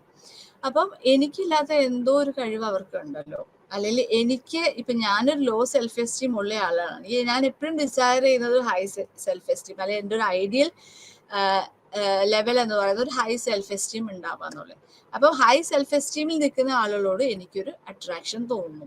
അപ്പം അവരായിട്ട് ഒരു റിലേഷൻഷിപ്പ് വരുന്നതും എനിക്ക് സന്തോഷമായിട്ട് ഞാൻ ചിന്തിക്കുകയാണ് ചെയ്യുന്നത്. അപ്പം അതാണ് എൻ്റെ ഒരു പ്രിഫേർഡ് സ്റ്റൈൽ ഓഫ് ബിഹേവിയർ എന്ന് നമ്മൾ മനസ്സിലാക്കുകയാണ്. So we are attracted to people who complement to us because this allows us to maintain our preferred. അപ്പോൾ അങ്ങനെ ഒരു സ്റ്റാറ്റസിലേക്ക് ഞാൻ മാറിക്കഴിഞ്ഞാൽ ഞാൻ എന്താ ആഗ്രഹിക്കുന്നത് അതേ ഒരു സ്റ്റാറ്റസിലേക്ക് ഞാൻ എൻ്റെ ഒരു ബിഹേവിയർ ചേഞ്ചും വരാനുള്ള പോസിബിലിറ്റി കണ്ടിട്ടാണ് നമുക്ക് ആ ഒരു അട്രാക്ഷൻ വരുന്നത്. And more attracted to peers approximately. അപ്പൊ നമ്മളുടെ ഒരു ഐഡിയൽ സെൽഫ് എന്ന് പറയുമ്പോൾ അതായിരിക്കും. അപ്പൊ അതിനോട് നമുക്കൊരു അട്രാക്ഷൻ തോന്നുകയാണ് ചെയ്യുന്നത്. Then reciprocity or mutual liking. ഇതെന്ന് പറഞ്ഞു കഴിഞ്ഞാൽ എനിക്ക് അവരോട് ഇഷ്ടം വന്നതിന്റെ കാരണം അവരെന്നോട് നന്നായിട്ട് പെരുമാറുന്നത് കൊണ്ടാണ്. എനിക്ക് അവരോടൊരു അട്രാക്ഷൻ തോന്നിയത് അവർക്ക് എന്നോടൊരു ഇഷ്ടം അല്ലെങ്കിൽ സ്നേഹം ഒരു അട്രാക്ഷൻ ഉള്ളത് കൊണ്ടാണ്. So sometimes we like people just because they like us and they are nice to us. So you must have encountered this technique several times in your life. അപ്പം നമുക്ക് ഇപ്പം ടീച്ചേഴ്സിന്റെ പെറ്റാണ് അല്ലെങ്കിൽ ബോസിന്റെ പെറ്റാണെന്ന് നമ്മൾ പറയുമ്പം അവിടെ ബോസിന് നമ്മളോട് എന്തെങ്കിലും ഒരു അട്രാക്ഷൻ തോന്നുമ്പോൾ അല്ലെങ്കിൽ ടീച്ചർ നമ്മളോടൊരു സ്നേഹം അല്ലെങ്കിൽ ലൈക്കിങ് വരുമ്പോൾ നമുക്ക് ഓട്ടോമാറ്റിക്കലി ആയിട്ട് ടീച്ചറിനോട് സ്നേഹം വരും. പക്ഷെ ടീച്ചർ അത് പെർസീവ് ചെയ്ത് നമുക്ക് ആ ടീച്ചറിനോടൊരു അടുപ്പം അല്ലെ ടീച്ചർ പറയുന്ന എല്ലാം അനുസരിക്കുന്നത് കൊണ്ടായിരിക്കും ടീച്ചറിന് നമ്മളോട് സ്നേഹം. അപ്പൊ ഇത് ശരിക്കും പറയുന്നത് ഒരേ സമയത്താണ് ഇത് രണ്ടും നടക്കുന്നത്. ആ രീതിയിലാണ് ആ ഒരു അട്രാക്ഷൻ വരുന്നത്. സോ ഇതിനെയാണ് നമ്മൾ മ്യൂച്വൽ ലൈക്കിങ് എന്ന് പറയുന്നത് ഓർ റെസിപ്രോസിറ്റി എന്ന് പറയും. സോ ഇതിന്റെ ഒരു സമ്മറി നമുക്ക് നോക്കാം. ഇന്റർപേഴ്സണൽ അട്രാക്ഷൻ ആ ഒരു സബ് യൂണിറ്റ് നമ്മൾ കവർ ചെയ്തു. സോ ഇന്റർപേഴ്സണൽ റിലേഷൻ എന്ന് പറയുമ്പോൾ അട്രാക്ഷൻ എന്ന് പറയുന്നത് it's A prolonged relationship based on liking between two people. അപ്പോൾ ഇത് കോമൺ ആണെങ്കിലും ഇത് ആളുകളിൽ വ്യത്യാസം ഉണ്ടാക്കാം. അല്ലെങ്കിൽ ആ ഒരു ടെൻഡൻസിയിൽ പല വേരിയേഷൻസ് വരാനുള്ള പോസിബിലിറ്റീസ് ഉണ്ട്. പിന്നെ അത് നമ്മളുടെ ജനറ്റിക് റീസൺസ് ഉണ്ടാവാം, അല്ലെങ്കിൽ നമ്മുടെ ലൈഫ് എക്സ്പീരിയൻസിൽ നിന്നായിരിക്കും നമുക്ക് ആ ഒരു വേരിയേഷൻസ് വരുന്നത്. പിന്നെ internal external and interpersonal factors ഉണ്ട് ഇന്റർപേഴ്സണൽ അട്രാക്ഷൻ എഫക്ട് ചെയ്യുന്നത്. അതിനകത്ത് tendency to affiliate and associated with others, അതാണ് നമ്മുടെ ഒരു ഇമ്പോർട്ടൻ്റ് ആയിട്ടുള്ള ഇന്റേണൽ ഫാക്ടർ ആയിട്ട് പറയുന്നത്. ദെൻ ഡിഫറെൻറ്റ് ഇൻഡിവിജ്വൽസിന് ഡിഫറെൻറ്റ് ഇൻറ്റൻസിറ്റി ഓഫ് ഡിസയേഴ്സ് ആയിരിക്കും. അഫിലിയേറ്റ് ചെയ്യാനുള്ള ഒരു താല്പര്യം പല രീതിയിൽ അല്ലെങ്കിൽ പല തലത്തിലായിരിക്കും ഇരിക്കുക. ദെൻ എക്സ്റ്റേണൽ ഇവൻറ്റ്സ് എന്ന് പറയുന്നത് ഇപ്പോൾ നാച്ചുറൽ ഡിസാസ്റ്റേഴ്സ് അല്ലെങ്കിൽ കോമൺ ത്രെറ്റ്സ് ഒക്കെ വരുമ്പോൾ നമുക്ക് ആ ഒരു സിറ്റുവേഷനിൽ നമുക്ക് ആ ഒരു നീഡ് ടു അഫിലിയേറ്റ് വരാനുള്ള പോസിബിലിറ്റി പറയുന്നുണ്ട്. അതാണ് സിറ്റുവേഷൻ ഫാക്ടേഴ്സിൽ പറയുന്നത്. Then presence of positive effect, അതും നമ്മൾക്ക് ആ ഒരു അട്രാക്ഷൻ വരാനുള്ള പോസിബിലിറ്റി ആയിട്ട് പറയുന്നുണ്ട്. ദെൻ ഫിസിക്കലി ക്ലോസർ, അതാണ് പ്രോക്സിമിറ്റി എന്ന് പറയുന്നത്. ഫിസിക്കലി ക്ലോസർ അല്ലെങ്കിൽ കൂടുതൽ ചാൻസ് നമുക്ക് മീറ്റ് ചെയ്യാൻ കിട്ടും തോറും നമ്മൾക്ക് ആ ഒരു അട്രാക്ഷൻ ഡെവലപ്പ് ചെയ്യാനുള്ള പോസിബിലിറ്റി ഉണ്ട്. അതാണ് നമ്മളുടെ കണ്ണകന്നാൽ മനമാകുന്നു എന്ന് പറയാറുണ്ട്. അതായത് നമ്മളുടെ കാഴ്ചയിൽ നമ്മൾ എപ്പോഴും കണ്ടുകൊണ്ടിരിക്കുകയാണെങ്കിൽ നമുക്ക് ആ ഒരു അട്രാക്ഷൻ അല്ലെങ്കിൽ ആ ഒരു ഇന്റിമസി ഒക്കെ കൂടുതലായിട്ട് തോന്നാറുണ്ട്. അത് നമ്മളുടെ കാഴ്ചയിൽ നമ്മൾ എപ്പോഴും കാണുന്നില്ലെങ്കിൽ ഗ്രാജുവലി നമുക്ക് ആ ഒരു അടുപ്പം കുറയുന്നതായിട്ടും ഫീൽ ചെയ്യാറുണ്ട്. Presumably because repeated exposure to any new stimulus results in positive valuation of that stimulus. Furthermore good and attractive physical appearance ഉള്ള ആളുകളുടെ അടുത്ത് നമുക്ക് ആ ഒരു ഇന്റർപേഴ്സണൽ കമ്മ്യൂണിക്കേഷൻ്റെ ഒരു ഇനീഷ്യേഷനും അതുപോലെ ഒരു അട്രാക്ഷൻ തോന്നാനുള്ള പോസിബിലിറ്റി കൂടുതലായിരിക്കും ഫിസിക്കൽ അപ്പിയറൻസിന്റെ ലെവൽ നമ്മൾ പറയുമ്പോൾ. ദെൻ അതുപോലെ തന്നെ സിമിലാരിറ്റി, റെസിപ്രോസിറ്റി, ഇതെല്ലാം ഒരു പോസിറ്റീവ് ഫീലിങ്സ് നമ്മളിൽ ഉണ്ടാക്കുന്നുണ്ട്. അത് ഇന്റർപേഴ്സണൽ അട്രാക്ഷൻ ഡെവലപ്പ് ചെയ്യാനുള്ള റീസൺ ആയിട്ടും പറയുന്നു. അടുത്ത യൂണിറ്റ് സബ് യൂണിറ്റ് എന്ന് പറയുന്നത് പ്രോ സോഷ്യൽ ബിഹേവിയർ ആണ്. സോ അതിന്റെ പ്രോ സോഷ്യൽ ബിഹേവിയർ എന്താണെന്നുള്ളതും അതിന്റെ ഡെഫിനിഷനും അതിന്റെ ടൈപ്സും എങ്ങനെയാണ് അത് സംഭവിക്കുക and what are the 5 stage model of pro social behaviour or helping behaviour എന്നാണ് നമ്മൾ നോക്കുന്നത്. സോ നമുക്ക് ഇൻട്രൊഡക്ഷൻ നോക്കാം. നമുക്കിപ്പം ഇപ്പം 2018 ഫ്ലഡ് വന്ന സമയത്ത് നമുക്കറിയാം അവിടെ ആളുകൾ you might have seen various group of people visiting door to door. അതായത് റിലീഫ് മെറ്റീരിയൽസ് കളക്ട് ചെയ്യാൻ, അല്ലെങ്കിൽ ഫുഡ് കളക്ട് ചെയ്യാൻ, ക്ലോത്ത്സ് കളക്ട് ചെയ്യാൻ, മെഡിസിൻസ് കളക്ട് ചെയ്യാനായിട്ട് പല നാടുകളിൽ നിന്നൊക്കെ ആളുകൾ വന്നു. നമുക്ക് ഒരു പരിചയമില്ലാത്ത ആളുകളൊക്കെ നമ്മളെ ഹെൽപ്പ് ചെയ്തിട്ടുണ്ട്. നമ്മളും ഒരു പരിചയമില്ലാത്ത ആളുകളെയൊക്കെ നമ്മളും ആ ഒരു ടൈമിൽ ഹെൽപ്പ് ചെയ്തിട്ടുണ്ട്. അപ്പം ആ സമയത്തൊന്നും നമ്മൾക്ക് തിരിച്ചെന്തെങ്കിലും കിട്ടണം എന്ന് വിചാരിച്ചിട്ടോ അല്ലെങ്കിൽ അങ്ങനെ ഒന്നുമല്ല, നമ്മൾ ഓട്ടോമാറ്റിക് ആയിട്ട് as A human being, as A social animal നമ്മൾ ഇറങ്ങി പ്രവർത്തിക്കുകയാണ് ചെയ്തത്. So thousands of people from various parts of the country rushed to the flood areas in Kerala and volunteered themselves in rescue operations. അപ്പം അവരുടെ തന്നെ ലൈഫിനെ threaten ചെയ്യുന്ന രീതിയിലുള്ള അവസ്ഥയിൽ നിന്ന് പോലും അവർ മറ്റുള്ളവരെ ഹെൽപ്പ് ചെയ്യുന്ന സാഹചര്യങ്ങൾ ഉണ്ടായിട്ടുണ്ട്. And you might have seen certain people helping the blind or old person to cross a busy road, traffic on road. അപ്പോൾ റോഡിലാണെങ്കിൽ നമ്മൾ കാണാൻ സാധിക്കും. ഇപ്പോൾ ഒരു ബിസി ട്രാഫിക്കിലാണെങ്കിൽ നമുക്ക് ഒരു വയ്യാത്ത ആളുകൾ, വയ്യാത്ത ആള് അല്ലെങ്കിൽ പ്രായമായ ആൾ അല്ലെങ്കിൽ കണ്ണ് കാഴ്ചയ്ക്ക് ബുദ്ധിമുട്ടുള്ള ആളുകളൊക്കെ റോഡ് ക്രോസ് ചെയ്യിപ്പിക്കുന്നത്. അപ്പം ഇത് ഇങ്ങനെയൊക്കെ പല പല സിറ്റുവേഷൻസ് നമുക്ക് കാണാറുണ്ട്. അപ്പം ഇതിനെല്ലാം നമ്മൾ പറയുന്ന ഒരു പേരാണ് പ്രോ സോഷ്യൽ ബിഹേവിയർ. അതായത് ഒരു ഹെൽപ്പിംഗ് ബിഹേവിയർ ആണ്. അത് വോളണ്ടറി ആയിട്ട് നമുക്ക് വരുന്ന ഒരു ആക്ട് ആയിട്ടാണ് നമ്മൾ ഇതിനെ പറയുന്നത്. And it is one of the most beautiful aspects of our social life. നമ്മൾ ജീവിച്ചിരിക്കുന്ന സമയത്ത് മറ്റുള്ളവരെ സ്നേഹിക്കുക, അല്ലെങ്കിൽ മറ്റുള്ളവരെ സഹായിക്കുക, മറ്റുള്ളവർക്ക് അറിഞ്ഞ് മറ്റുള്ളവരോടത്ത് പെരുമാറുക എന്ന് പറയുന്നതാണ് ഏറ്റവും ബ്യൂട്ടിഫുൾ ആയിട്ടുള്ള നമ്മളുടെ ഒരു ലൈഫിൽ നമ്മൾ പറയാനായിട്ട് സാധിക്കുക. സോ പ്രോ സോഷ്യൽ ബിഹേവിയർ, ഇതിന്റെ ഒരു ഡെഫിനിഷൻ നോക്കാം. It's defined as an intentional act or behaviour of an individual. അപ്പം നമ്മൾക്ക് തോന്നിയിട്ട് തന്നെയാണ് നമ്മൾ ചെയ്യുന്നത്, വേറെ ആർക്കോ വേണ്ടിയിട്ടോ അല്ലെങ്കിൽ വേറെ ആരോ പറഞ്ഞിട്ടോ അല്ല, നമ്മൾക്ക് തോന്നുന്നതാണ് I should act in this way എന്ന് പറയുന്നത്. So it's defined as an intentional act or behavior of an individual which benefits some other person or society at a larger level. അപ്പം ചിലപ്പോൾ ഒരു വ്യക്തിനെ ആയിരിക്കും നമ്മൾ ഹെൽപ്പ് ചെയ്യുക, അല്ലെങ്കിൽ ചിലപ്പോൾ നമ്മളൊരു സൊസൈറ്റീനെ ആയിരിക്കും. അപ്പോൾ ചിലപ്പോൾ ഒരു ലാർജർ ലെവലിലുള്ള ആളുകളെ, ഒരു പറ്റം ആളുകളെ ചിലപ്പോൾ നമ്മൾ ഹെൽപ്പ് ചെയ്യുന്ന ഒരു സിറ്റുവേഷൻ വരും.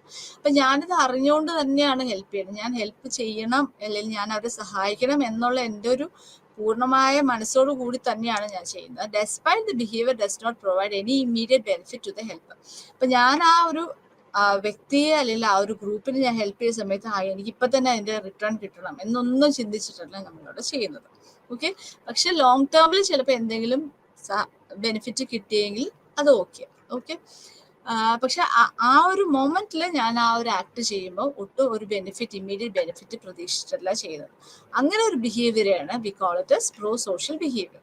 So any act performed with the goal of benefiting another person, മറ്റുള്ളവരെ ഹെൽപ്പ് ചെയ്യണം അല്ലെങ്കിൽ മറ്റുള്ളവർക്ക് ബെനിഫിറ്റ് ഉണ്ടാവണം എന്നുള്ള ഒരു ഉദ്ദേശത്തോടെ, ലക്ഷ്യത്തോടെ നമ്മൾ പെരുമാറുന്നത് അല്ലെങ്കിൽ നമ്മൾ ചെയ്യുന്ന ഒരു ആക്ടിനെയാണ് നമ്മൾ പ്രോ സോഷ്യൽ എന്ന് പറയുമ്പോൾ അവിടെ ഒരു spontaneous initiative by the actor ആണ്. അപ്പം ഒരു പ്രൊഫഷണൽ ഹെൽപ്പ്, ഇപ്പം നമ്മൾ നഴ്സസ് പേഷ്യൻസിനെ ഹെൽപ്പ് ചെയ്യുന്നുണ്ട്, ഡോക്ടേഴ്സ് പേഷ്യൻസിനെ ഹെൽപ്പ് ചെയ്യുന്നുണ്ട്, പക്ഷെ it's part of their profession. അവരുടെ പ്രൊഫഷന്റെ ഭാഗമായിട്ടാണ് they are giving that help. പക്ഷെ ആ രീതിയിലല്ലാതെ നമ്മളുടെ അതല്ലാത്ത രീതിയിൽ നമ്മൾ കൊടുക്കുന്ന ഒരു ഹെൽപ്പിനെയാണ് നമ്മൾ വോളണ്ടറി എന്ന് പറയുന്നത്. And it includes helping, sharing, giving and comforting. ഇപ്പൊ സാധനങ്ങൾ കൊടുത്തു മാത്രമല്ല നമ്മൾ അവരെ സ്നേഹിക്കുക, അല്ലെ അവർക്ക് സഹായം കൊടുക്കുക. ചിലപ്പോൾ നമ്മൾ പറയുന്ന ഒരു വാക്ക്, നമ്മൾ പറയുന്ന ഒരു കംഫർട്ട് അല്ലെങ്കിൽ നമ്മൾ കൊടുക്കുന്ന ഒരു കംഫർട്ടബിൾ സ്പീച്ച് അല്ലെങ്കിൽ ഒരു തോട്ട്, ഇതെല്ലാം it can come under pro social behaviour. ഇനി what is the difference between pro social behaviour and altruism? ഈ രണ്ട് വാക്കും വളരെ കണക്റ്റഡ് ആണ്. ഇപ്പം ഓൾട്രോയിസം, പ്രോ സോഷ്യൽ ബിഹേവിയർ എന്ന് പറയുമ്പം അവിടെ ഞാനൊരു കാര്യം ചെയ്യുമ്പോൾ അവിടെ എൻ്റെ ഒരു ഇൻട്രസ്റ്റ്, ഞാൻ ഡെഫിനറ്റ് ആയിട്ട് ഞാൻ ഒരു ഇമ്മീഡിയറ്റ് റിട്ടേൺ ഞാൻ പ്രതീക്ഷിക്കുന്നില്ല എങ്കിൽ പോലും നമ്മൾ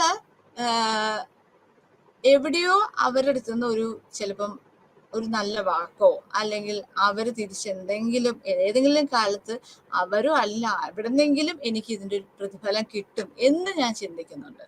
ഓക്കെ, അതാണ് നമ്മുടെ പ്രോ സോഷ്യൽ ബിഹേവിയർ എന്ന് പറയുമ്പോൾ.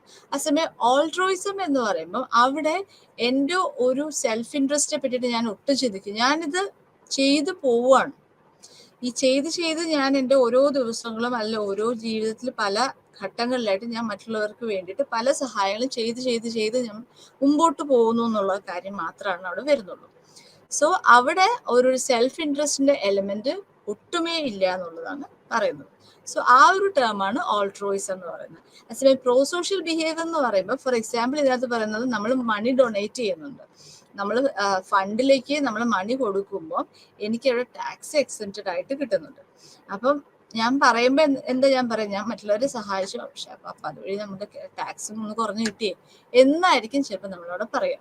അപ്പം നമ്മൾ definitely we are helping others, but നമുക്ക് അവിടെ ഒരു ബെനിഫിറ്റ് നമ്മളിൽ കിട്ടുന്നുമുണ്ട്. Okay, so that is the difference between pro social behaviour and altruism. Then what are the motives or motivation behind pro-social behavior? എന്തുകൊണ്ടാണ് മറ്റുള്ളവരെ നമ്മൾ സഹായിക്കുന്നത്. എന്തുകൊണ്ടാണ്? ബീങ് എ സോഷ്യൽ അനിമൽ എന്ന് പറയുന്ന ഒരു കാരണം കൊണ്ട് മാത്രമല്ല. അപ്പൊ അതിന് പല തിയറീസ് പറയുന്നുണ്ട്. സോ അതിൽ ഫസ്റ്റ് വരുന്നത് എംപതി ഓൾട്രൂയിസം ഹൈപ്പോത്തിസിസ്. അപ്പം എംപതി ഓൾട്രൂയിസം ഹൈപ്പോത്തിസിസിൽ വരുമ്പോൾ പറയുന്നത്, ഒരു വ്യക്തിക്ക് ഒരു ആവശ്യമുണ്ടെന്ന് ഞാൻ അറിഞ്ഞു, അല്ലെങ്കിൽ ഞാൻ മനസ്സിലാക്കി. ഓക്കെ, അപ്പം അവരുടെ ഒരു അവസ്ഥ വരും. അവരുടെ ഒരു അവസ്ഥ, അതിൽ ഞാൻ ആ ഒരു സിറ്റുവേഷനിലാണെങ്കിൽ എങ്ങനെയായിരിക്കും എന്ന് ഞാൻ വിചാരിക്കുമ്പോൾ എനിക്ക് അവിടെ ഒരു എംപതി ഇമോഷൻ എനിക്ക് അവിടെ വരികയാണ്. ഓക്കെ, ആ ഒരു എംപത്തറ്റിക് ഇമോഷൻ അവിടെ വരുമ്പോൾ അതിൽ നിന്ന് എനിക്കൊരു ഓൾട്രോയിസ്റ്റിക് മോട്ടിവേഷൻ, അതായത് എനിക്ക് അങ്ങനെ സിറ്റുവേഷൻ വന്നാൽ ഞാൻ എന്ത് ചെയ്തത്, ഡെഫിനറ്റ്ലി ഞാൻ അവരെ സഹായിച്ചേ പറ്റുള്ളൂ. അപ്പം അങ്ങനെ ഒരു സഹായം ഞാൻ അവർക്ക് ചെയ്യുകയാണ് ചെയ്യുന്നത്. അപ്പം അങ്ങനെ വരുമ്പോൾ എനിക്ക് അവിടെ ഒരു റിലീഫ് എനിക്ക് അവിടെ വരുന്നു. ഞാനപ്പോൾ അവരെ സഹായിക്കാൻ ഞാൻ മുതിരുകയാണ്. ബിക്കോസ് അങ്ങനെ ഒരു സിറ്റുവേഷൻ എനിക്ക് വന്നാൽ ഞാൻ എന്ത് ചെയ്യും? അപ്പം അത് കാരണം ഡെഫിനറ്റ്ലി ഞാൻ അവരെ സഹായിക്കുകയാണ് ചെയ്യുന്നത്. അപ്പം അങ്ങനെ വരുന്ന ആ ഒരു മോട്ടിവേഷനാണ് നമ്മൾ, ആ ഒരു തിയറിയാണ് നമ്മൾ എംപതി ഓൾട്രൂയിസം ഹൈപ്പോത്തിസിസ് എന്ന് പറയുന്നത്. So claim that feeling empathic emotion for someone in need and it involves altruistic motivation to relieve that empathic joy hypothesis. അപ്പൊ ഇതിൽ പറയുന്നത് എന്താ വെച്ച് കഴിഞ്ഞാൽ, സെയിം ഞാനാണ് മറ്റുള്ള ഒരാളെ ഹെൽപ്പ് ചെയ്യണമെങ്കിൽ എനിക്ക് ഒരു എംപത്തിക് കൺസേൺ വരുന്നു. അപ്പൊ ഈ കൺസേൺ വരുമ്പോൾ ഇനി അവിടെ എന്തെങ്കിലും ഒരു നീഡ് സാറ്റിസ്ഫൈ ചെയ്യേണ്ട ഒരു ആവശ്യം എനിക്ക് അവിടെ വരികയാണ്. അപ്പം ഈ നീഡ് സാറ്റിസ്ഫൈ ചെയ്യുന്നതിലൂടെ എനിക്കൊരു ജോയ് ഫീലിംഗ് കിട്ടുക. ഓക്കെ, സോ അതാണ് പറയുന്നത്. അപ്പൊ ഒരു ജോയ് ഫീലിംഗ് അവരെ സഹായിച്ചു കഴിഞ്ഞപ്പോൾ എനിക്കൊരു ആശ്വാസം, സന്തോഷം ഒക്കെ വരുന്ന ഒരു അവസ്ഥയാണ് പറയുന്നത്. So that is empathic joy hypothesis. So 3 prominent features include helpers experience empathic concern and this concern is a function of their sensitivity to another state. അപ്പൊ ഈ കൺസേൺ എന്ന് പറയുന്നത് മറ്റുള്ളവരുടെ നീഡിനോട് സെൻസിറ്റീവ് അല്ലെങ്കിൽ എനിക്ക് ഒരിക്കലും ഈ ഒരു കൺസേൺ വരില്ല. അപ്പം ഞാൻ മറ്റുള്ളവരെ അറിയുന്നു, അല്ലെ അവരുടെ ബുദ്ധിമുട്ടുകൾ അറിയുന്നു, അവരുടെ ആവശ്യങ്ങൾ അറിയുന്നു, അതിനോട് ഞാൻ സെൻസിറ്റീവ് ആയതുകൊണ്ട് മാത്രമാണ് എനിക്ക് ഈ ഒരു കൺസേൺ വരുന്നത്. And the awareness of relief for another's distress. അപ്പം ആ ഒരു മറ്റുള്ളവരുടെ ആ ഒരു ഡിസ്ട്രെസ്സില് അത് മാറ്റിക്കഴിയുമ്പം അതിൽ നിന്ന് അവർക്ക് കിട്ടാൻ പോകുന്ന റിലീഫ് എന്താണ്? ഓക്കെ, ആ റിലീഫ് അവർക്ക് കിട്ടേണ്ടതല്ലേ എന്ന് ഞാൻ ചിന്തിക്കുമ്പോൾ it promotes a subsequent relief to the helper's empathic concern. Okay, അങ്ങനെ ആ ഒരു എംപത്തിക് കൺസേണിന് ഒരു സബ്സിക്വന്റ് റിലീഫിന് വേണ്ടിയിട്ട് നമ്മൾ അവിടെ വർക്ക് ചെയ്യുന്നു. And it creates a sense of joy finally. Okay, so that is empathic joy hypothesis. Then അടുത്തത് നെഗറ്റീവ് സ്റ്റേറ്റ് റിലീഫ് ഹൈപ്പോത്തിസിസ്. ഇതും മോർ ഓർ ലെസ് റിലേറ്റഡ് ആണ്, പക്ഷേ ടേംസ് വ്യത്യാസമുണ്ട്, പേരുകൾ. അപ്പം ഇതിൽ പറയുന്നതും first thing helpers experience empathic concern. ആദ്യം ഒരു എംപത്തിക് കൺസേൺ എനിക്ക് വരുന്നു. And such concern is accompanied by feelings of sadness. അപ്പൊ ആ കൺസേൺ വരുമ്പോൾ definitely I am feeling sad. Okay, അപ്പൊ എന്ത് ചെയ്യും? അയ്യോ, ഒരു വ്യക്തിക്ക് വയ്യാന്ന് ഞാൻ അറിഞ്ഞു. അപ്പൊ എൻ്റെ കൂടെ വർക്ക് ചെയ്യുന്ന ഒരു വ്യക്തി, അപ്പൊ ആ വ്യക്തിക്ക് വയ്യാന്ന് അറിഞ്ഞപ്പോൾ ഞാൻ ഭയങ്കര സാഡായി. ഓക്കെ, അപ്പൊ സാഡ് ആയി കഴിയുമ്പം എൻ്റെ ആ ഒരു സാഡ്നെസ് എനിക്ക് മാറ്റണ്ടേ? ഞാൻ അങ്ങനെ സാഡായിട്ട് ഇരുന്നാൽ എനിക്ക് പറ്റില്ല. അപ്പൊ ആ സാഡ്നെസ് മാറ്റാൻ വേണ്ടി എന്ത് ചെയ്യും? ഞാൻ അവരെ എന്തെങ്കിലും രീതിയിൽ, എന്നെ കൊണ്ട് പറ്റുന്ന രീതിയിൽ ഞാൻ അവരെ സഹായിക്കും. അപ്പം ഈ സഹായിച്ചു കഴിയുമ്പോൾ എന്താ, എൻ്റെ ആ ഒരു ഫീലിങ്ങിന് ഒരു ആശ്വാസം കിട്ടും, എൻ്റെ ആ ഒരു സാഡ്നെസ്സിന് ഒരു റിലീഫ് അവിടെ കിട്ടുകയാണ് ചെയ്യുന്നത്. സോ അതാണ് നെഗറ്റീവ് സ്റ്റേറ്റ് റിലീഫ് ഹൈപ്പോത്തിസിസിൽ പറയുന്നത്. And we help either because our actions allow us to reduce our own negative feelings. അപ്പൊ അവരെ സഹായിച്ചു കഴിഞ്ഞപ്പോൾ എനിക്ക് ഉള്ള, അല്ലെ എന്നിലുള്ള ആ ഒരു നെഗറ്റീവ് ഫീലിങ്സ് റെഡ്യൂസ് ചെയ്തു. And these negative feelings are not necessarily aroused by emergency situation. We engage in prosocial act as a way to improve our own negative mood. അപ്പൊ എൻ്റെ തന്നെ ഒരു നെഗറ്റീവ് മൂഡ് ഇംപ്രൂവ് ചെയ്യാനും ഞാൻ ചിലപ്പോൾ prosocial acts കാണിക്കാറുണ്ട്. In such cases unhappiness leads to prosocial behaviour. ഇപ്പൊ ഞാൻ വളരെ ഗ്ലൂമി ആയിട്ട് ഇരിക്കുന്ന ഒരു അവസ്ഥ, അല്ലെങ്കിൽ ഒരു ഡേ ആണെന്ന് വിചാരിച്ചു. അപ്പൊ ഞാൻ പെട്ടെന്ന് ഓർത്ത് ഒരു ഓൾഡ് ഏജ് ഹോമിലേക്ക് പോവാം. അപ്പൊ അവിടെ ചെന്ന് അവരെ കണ്ടുകഴിയുമ്പോൾ, അല്ലെങ്കിൽ ഒരു ഓഫനേജ് അവിടെ ചെന്ന് പിള്ളേരുമായിട്ട് ഇന്ററാക്ട് ചെയ്യുമ്പോഴേക്കും എനിക്കൊരു വ്യത്യാസം.